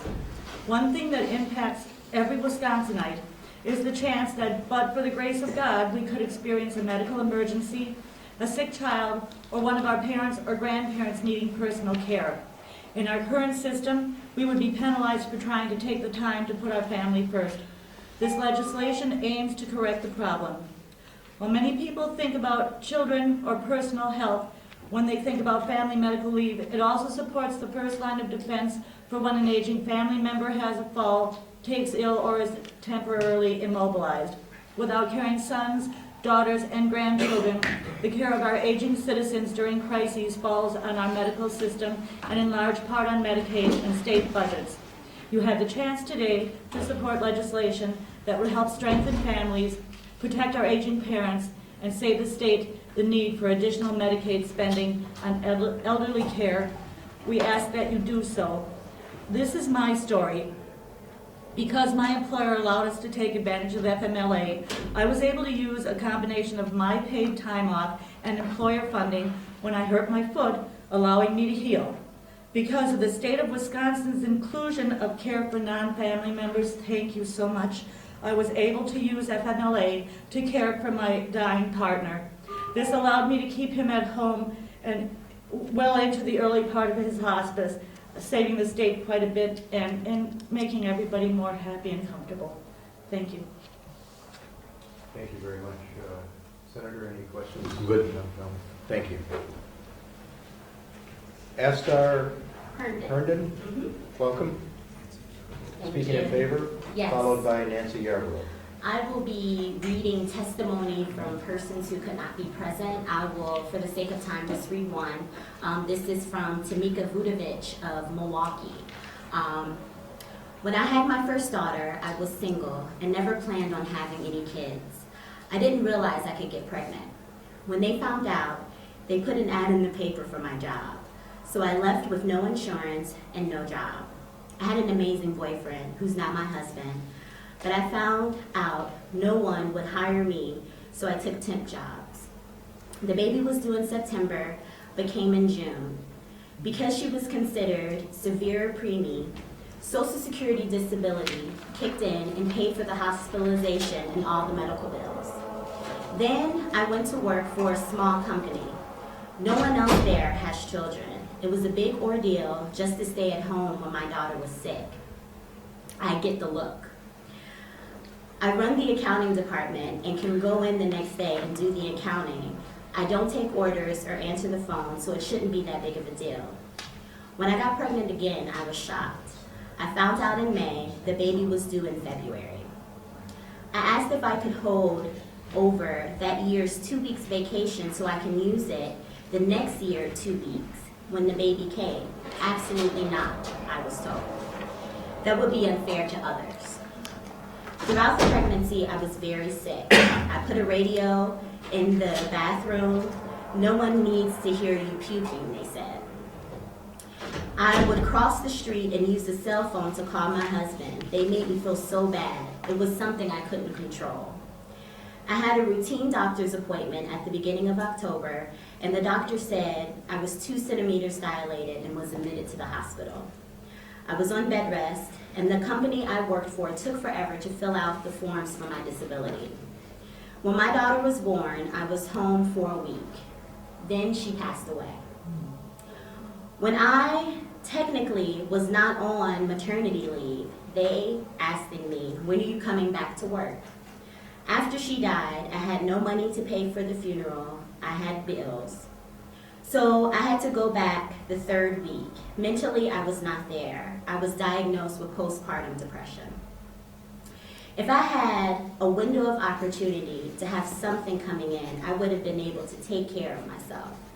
The company could afford to give paid leave, but they didn't have to. And they don't have to. I struggled for months. I didn't have time to grieve, let alone stress of going back to work. They don't understand what the body is going through.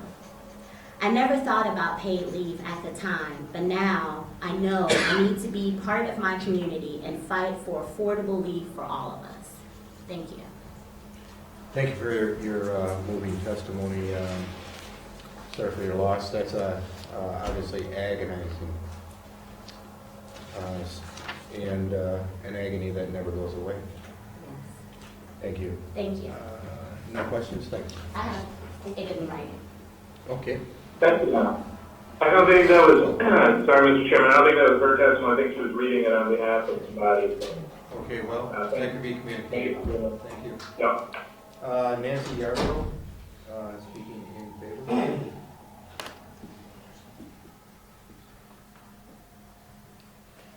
Good morning. Morning. I'm definitely in favor of the bill being passed, and it's more so of a personal story for myself. I didn't know if I was going to be able to make it through this conversation without tears coming, and I'm trying to fight them back now because my mom passed away 2 years ago, January 17th. She had a massive heart attack, and she suffered from many strokes before the massive heart attack took her away from here. So we had maybe about 6 months with her. The first time it happened, they told us that we needed to get to the hospital right away, and we didn't know whether or not we were going to be able to spend any more time with her. As I looked at my mom on the ventilator machine and just leaving life itself, I prayed at her feet, I talked with her. She came back, for a while with us, but in that time I was working for a company that allowed me time off. I had no idea what FMLA actually meant because I never had to take it. But in that time, I figured out that I would have to use all of my PTO, all of my sick time, and anything that I had accumulated to be able to spend time with my mom, because they told us that they never knew when her last day would be. I'm here telling you that I wouldn't understand why I needed to choose, right? I didn't understand why I needed to be able to say, either I go to work today or miss the very last chance to be able to see my mother on this side of glory. My job was very helpful in the fact that they let me keep my job, but there was no pay behind it because I didn't have anything else accumulated. If you all passed a bill for FMLI, that would have given me an opportunity to be able to have some money that I had already accrued in a time in which you're not even looking for something like that to happen. One thing that we all have common in this very same room right now is that one day we'll leave here. There's two sure things. One day we're going to be born and one day we're going to leave. If we have any family members, God forbid that we have to make that decision. Some people have the luxury of the high-paying jobs where they have the security of being able to say, well, we have this nest egg saved up so we don't have to worry. But what about those that don't? So I took a deep breath today and I told my mother, this is for you today. I'm sitting here on behalf of anyone else that's actually facing this right now today, whether or not they need to go to work or be able to sit by their husband's bedside, their child's bedside, significant other's bedside, without having the luxury of being able to say whether or not we're going to pay the bills or not. So I'm asking you, as a very concerned daughter of a mom that's passed away, but a mother that has working children now, for a grandmother that has children that this could affect later on, and for a room full of people that one day this might happen to you. So take that into consideration when you're talking about passing this bill or not passing it, because it does affect so many lives, not just mine, but the others to follow. Thank you. Thank you. Questions? Thank you. Thank you very much. You're welcome. Martha De La Rosa, 95, speaking in favor. Followed by Ronnie Fusky. Good afternoon. Once again, my name is Martha De La Rosa. I'm the state director with 9 to 5 Wisconsin. I thank you, Chairman Noss, for bringing this public hearing before everyone today. I thank everyone in the space and everyone that's spoken before me. As I mentioned, I'm with 9 to 5, and we're the National Association of Working Women, one of the most respected national membership organizations of working women in the U.S. The speaker before you, Nancy Yarborough, is a member of 9 to 5 Wisconsin. And for the past 43 years, we've been dedicated to putting working women's issues on the public agenda.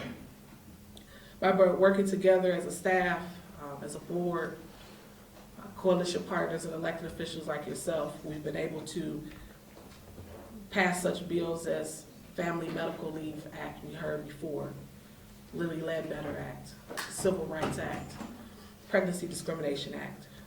And these victories are all good. We've been able to really make a good start and strides for our working women and our families here in the state of Wisconsin and across the nation. But there's so much more work that needs to be done. There's still too many hard-working Americans who's living paycheck to paycheck, straining to support themselves and their families.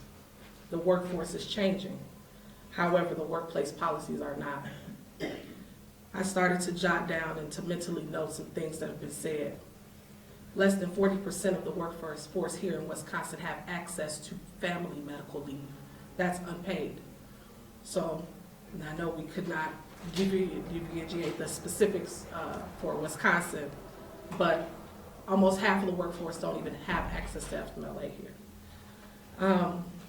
70%, we heard half the workforce is women, but 70% of those women are moms. I'm a mom. And was a statistic given 1 out of 4 women go back to work within 2 weeks. That was me. I have 2 boys now. One will be 15 in March, the other is 9 years old.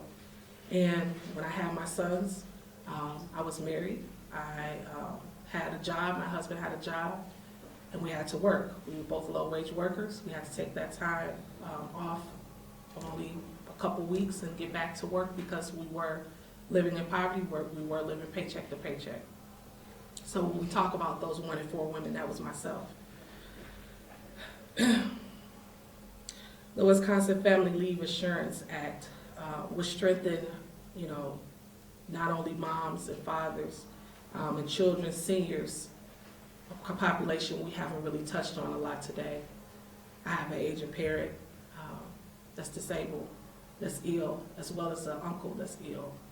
And in between everything, being a mom, running this organization and working with the community on these issues, I have to squeeze in time to take care of my mom. And it's tough, it's hard. I'm fortunate and blessed to have an organization that gets it and allow me that time off, but not necessarily. I know all too well of a time where I wasn't that fortunate. A question was given earlier about what businesses support this or what businesses offer such a benefit. Google is an organization that offers it, as well as Spotify. They're among those competing to expand such a benefit. All make business cases that it helps them attract and retain employees. A few months back, we saw current administration provide on LinkedIn, one of the largest sites where people go to converse about job employment. We saw from our administration an executive order for this for federal workers, and they decided to use that platform to announce that. Why? Because folks are talking in this forum about different employments to see what type of benefits are offered. So we know it's something that attracts as well as retain employees. But many cannot afford to do so. And many employees cannot afford to offer expansion of a paid leave. Yesterday in the Milwaukee Journal Signal, an op-ed letter was written by a business professional at Alverno College, an all-women institution in Milwaukee. And he was making the case of why this was such a benefit not only to the people that are able to take the leave, but also for businesses. There's also much business cases through a survey through the Main Street Alliance. There are copies that we have brought with us today of the op-ed piece from the journal from yesterday, including some statistics that this business professor provides. But I wanted to just read an excerpt from that to answer that question around what businesses think about this. An economist, he mentions, the research points to the win-win versus the zero-sum outcomes of paid family and medical leave. In his letter, the professor identified benefits for business of paid leave as increased retention, loyalty, and effectiveness. Turnover can be costly proportion for employers. Replacing staff in high-paying jobs requiring specialized skills can cost 213% of their salaries. Turnover is costly even for low-wage workers. So, with that being said, I hope that the committee takes into account the personal stories that have been shared and how the business community finds this as a very creative solution economically for the state of Wisconsin as well as our country. Thank you. Thank you for your testimony, and it does help us to understand those in the trenches, so to speak, where they've been. Questions? None? Thank you. Ronnie Cossey. Speaking in favor? Okay. Good afternoon. My name is Ronnie Cosby, and I'm here to support the SB 385. In support of this paid family leave is very important to a lot of people because I have previous experience. I have experienced it myself firsthand. My wife and I had 4 kids, and during her pregnancy, after she had the baby, she had to go back to work a week after she had the kids. And one of my kids was pretty sick, and we couldn't take leave. And she suffered a setback. And I couldn't take leave to take care of the baby while she was in the hospital because my employer told me that I didn't have the child. My wife did. So to pass this bill is very important to a lot of people. You know, I can't. But it's a lot of things that people don't look at. You know, people with money, they got it well off than people without money. Like the lady stated, you know, if you have money, you can afford to take off work. But if you don't, you know, what can you do? You either lose your job, lose your benefits, lose your medical, or tend to your loved ones, or take care of your child. So I hope y'all take into big consideration of this bill. Thank you. Thank you for your testimony. Senator, I just have one question. You can stay there. it appears as though the differentiation between workers' comp and employment comp is that's based on the salaries of the employer, and this apparently would come out of the paychecks? And Employees, yes. okay. No cost to the employer. And workforce development would administer the trust fund that the accumulated funds would go into. And it would sit for at least for 1 year to grow and accumulate before anything could be drawn off of it. So this had time to build up and be a true fund. Okay. So it would be sitting in trust. I think that's important clarification, so thank you. Thank you. Yeah, I know it's in all this paperwork somewhere, so definitely happy to answer any other questions. Great, thank you. That concludes the hearing on your bill, and we'll move then to the next piece of legislation, SB 357. Thank you very much. You're welcome, thank you. Senator Schilling? Yes, Welcome. and good morning, or Oh. good afternoon. You have another slip for a constituent named Brian. We're going to testify together. Okay, Brian.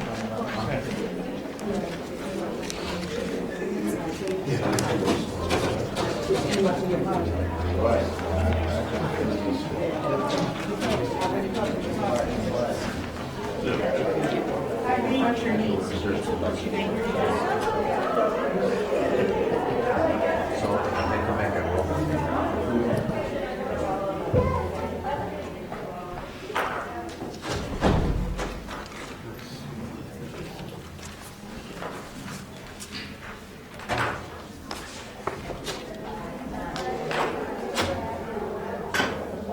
Welcome.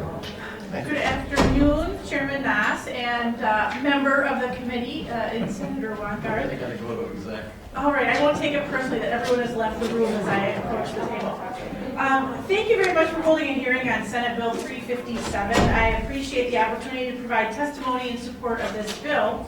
This bill came to me as a recommendation from a constituent, and Brian is joining me today, who served as an officer at the Wisconsin State Fair Park, and so knows this issue because he was very familiar with the practice. The Wisconsin State Fair is one of the largest and most successful events that occur in Wisconsin every year. The vendors, participants, and guests who attend the fair are kept safe by a group of officers who work for the State Fair Park. The State Fair employs a police force of approximately 105 officers that work to keep the fair safe for all who attend. This group of officers are trained law enforcement officials who work not only at the fair, but are also on call to work security for other events. For example, these officers have been called to Madison to work security for the Freak Fest Halloween party on State Street. For many officers that worked at the State Fair Park, received overtime pay for many officers that worked at the State Fair Park, they received overtime pay for any work they did over 40 hours. However, due to a provision on the Fair Labor Standards Act, it was deemed that these officers did not qualify for overtime pay. This provision states that any employee of an establishment, which is an amusement or recreational establishment that is seasonal in nature, does not qualify for overtime pay. So a pretty narrow definition. The officers that work at the State Fair Park do the work of full-time police officers. They enforce the peace at the fair as well as are on call for local municipalities to serve as backup for regular calls. The State Fair Police is a part of the Suburban Mutual Aid Response Team, which is an agreement allowing for any of the suburban Milwaukee police agencies to immediately request assistance from other suburban agencies. The State Fair officers respond to calls and are expected to act as full-time police officers in these situations. The bill before you in Senate Bill 357 would allow these officers to apply for overtime pay for any hours worked in excess of 40 hours in a week.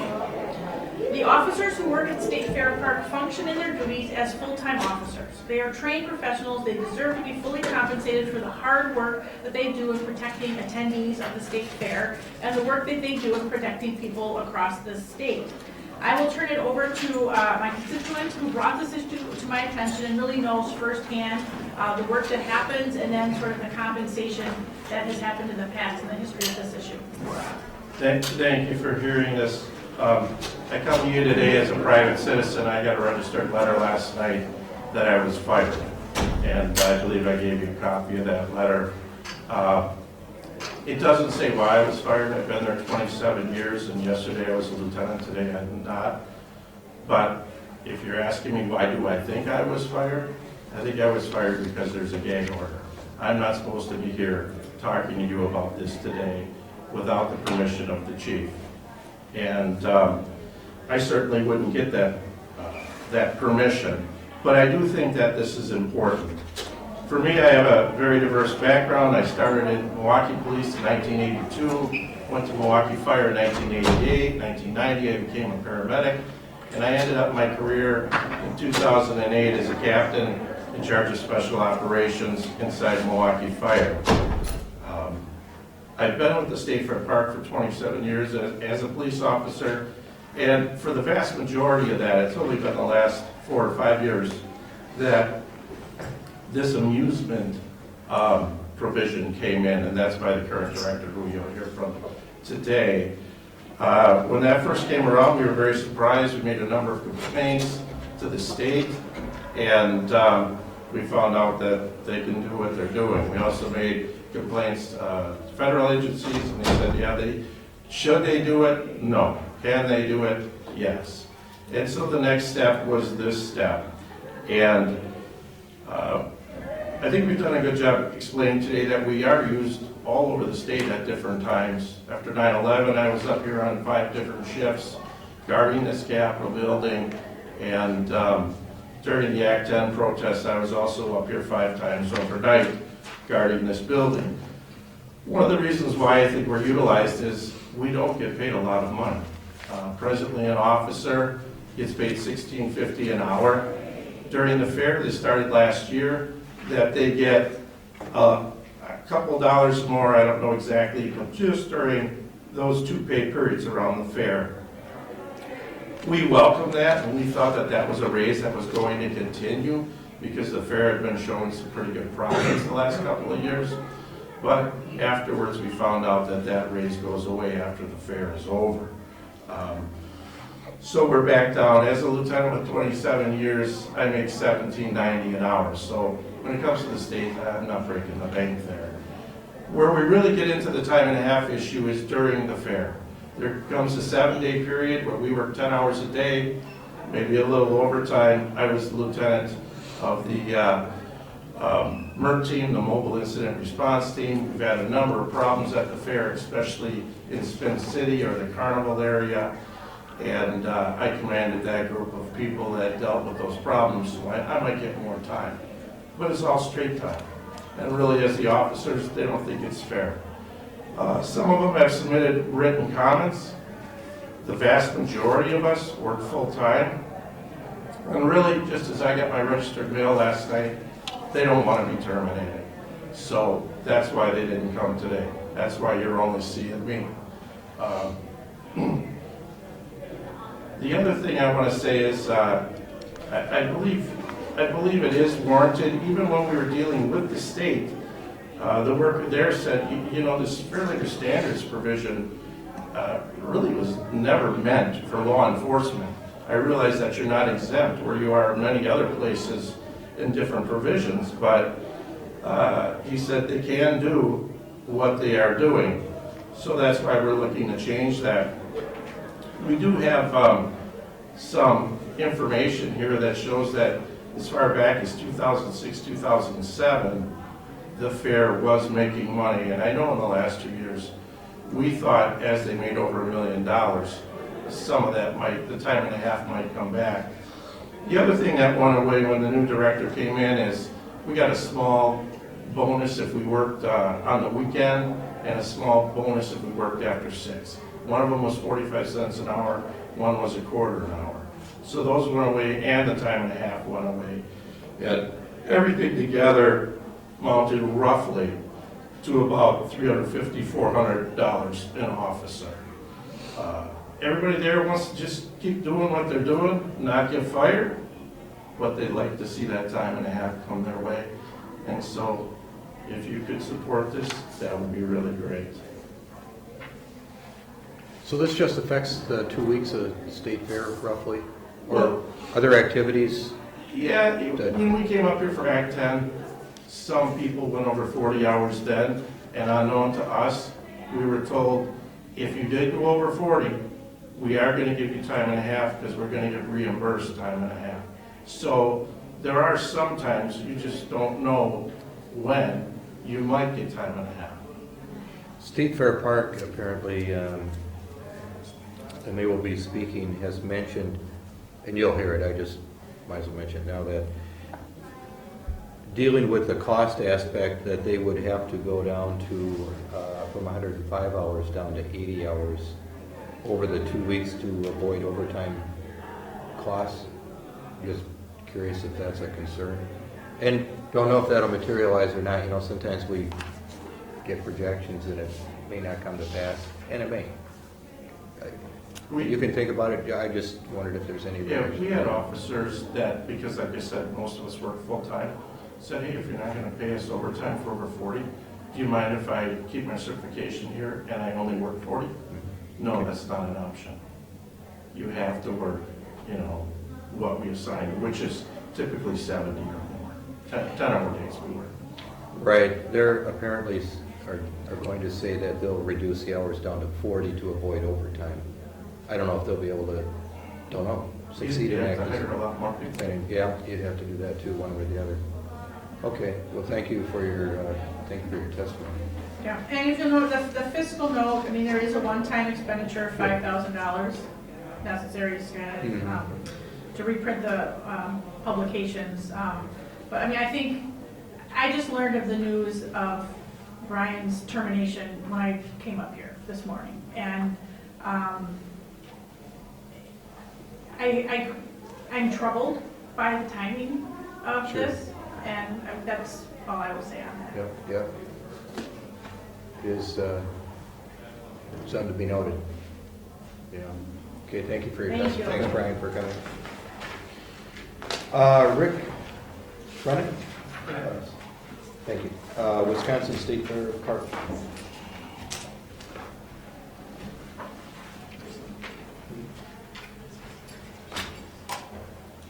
Morning. You cleared out the room anyway. Welcome. Thank you.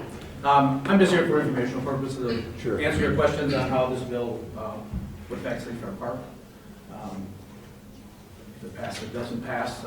We do have the ability, as was mentioned, to take advantage of the Fair Labor Standard Act with the exemption from premium time for our for employees under a seasonal and amusement recreation exemption. So to do that, our job at the State Fair, we're a program revenue agency. We have to operate within our revenues. We don't get any money from the state to do that. So it's my job as the director to make sure that we make a lot of money or break even, and the money that we do make over and above our expenses is put right back into the park, because we don't get funding for our infrastructure and the different things that we do. The facility is over 100 years old. So that's how we manage the property. All our employees are, the law enforcement officers, for example, are limited term employees. They're not full-time employees. They're limited to and most of them, we probably only have 6 or 7 that we ask to do some work around the clock or during the year. The rest are just limited term and work mostly just during the fair. Last year we had 81 law enforcement officers that worked during the 2-week period of the fair. We got 1,100 other limited term employees that worked the fair in other departments, all under the same exemption. The exemption in the law is there for recreational seasonal employers to be able to hire people and allow them to work more hours, more days in a row, and actually earn more money. These are all part-time positions, limited term positions, and give them an opportunity to have extra income. Most of our officers are, retired from other municipalities, or they're working in another municipality, they'll take vacation time from that one and then come and work for us on extra cash. So having this exemption of time and a half, we allow them to work every day, 8 to 12-hour shifts. And last year, the average person worked hours at $18.75 per hour, worked 105 hours was the average. You see in my testimony. His average check was $1,975 for that 2-week period for law enforcement. And if this bill passed and we went to 2016 with the same scheduling model, It would cost us at the state fair an additional $32,000 in payroll costs. We do not have the budget or the financial resources for that. And so we have to, at board direction, at state direction, to manage within our revenues. So if this bill did pass, we would have to change our scheduling module. We'd have to look at not scheduling overtime. We would continue to schedule our law enforcement officers at only 40 hours per week. And they say, how do we fill the gap? Just two ways, we either hire more officers or we fill in gaps with public safety personnel. Like I say, this is just another division of the state. This isn't a municipality. This isn't a separate division. This isn't a separate agency. Our law enforcement officers are just another employees of the State Fair Park. We appreciate all the work they do and the safety they provide to our guests. And we do have a number of law enforcement officers there to cover because of our crowds are getting so immense that we'd like to have their presence.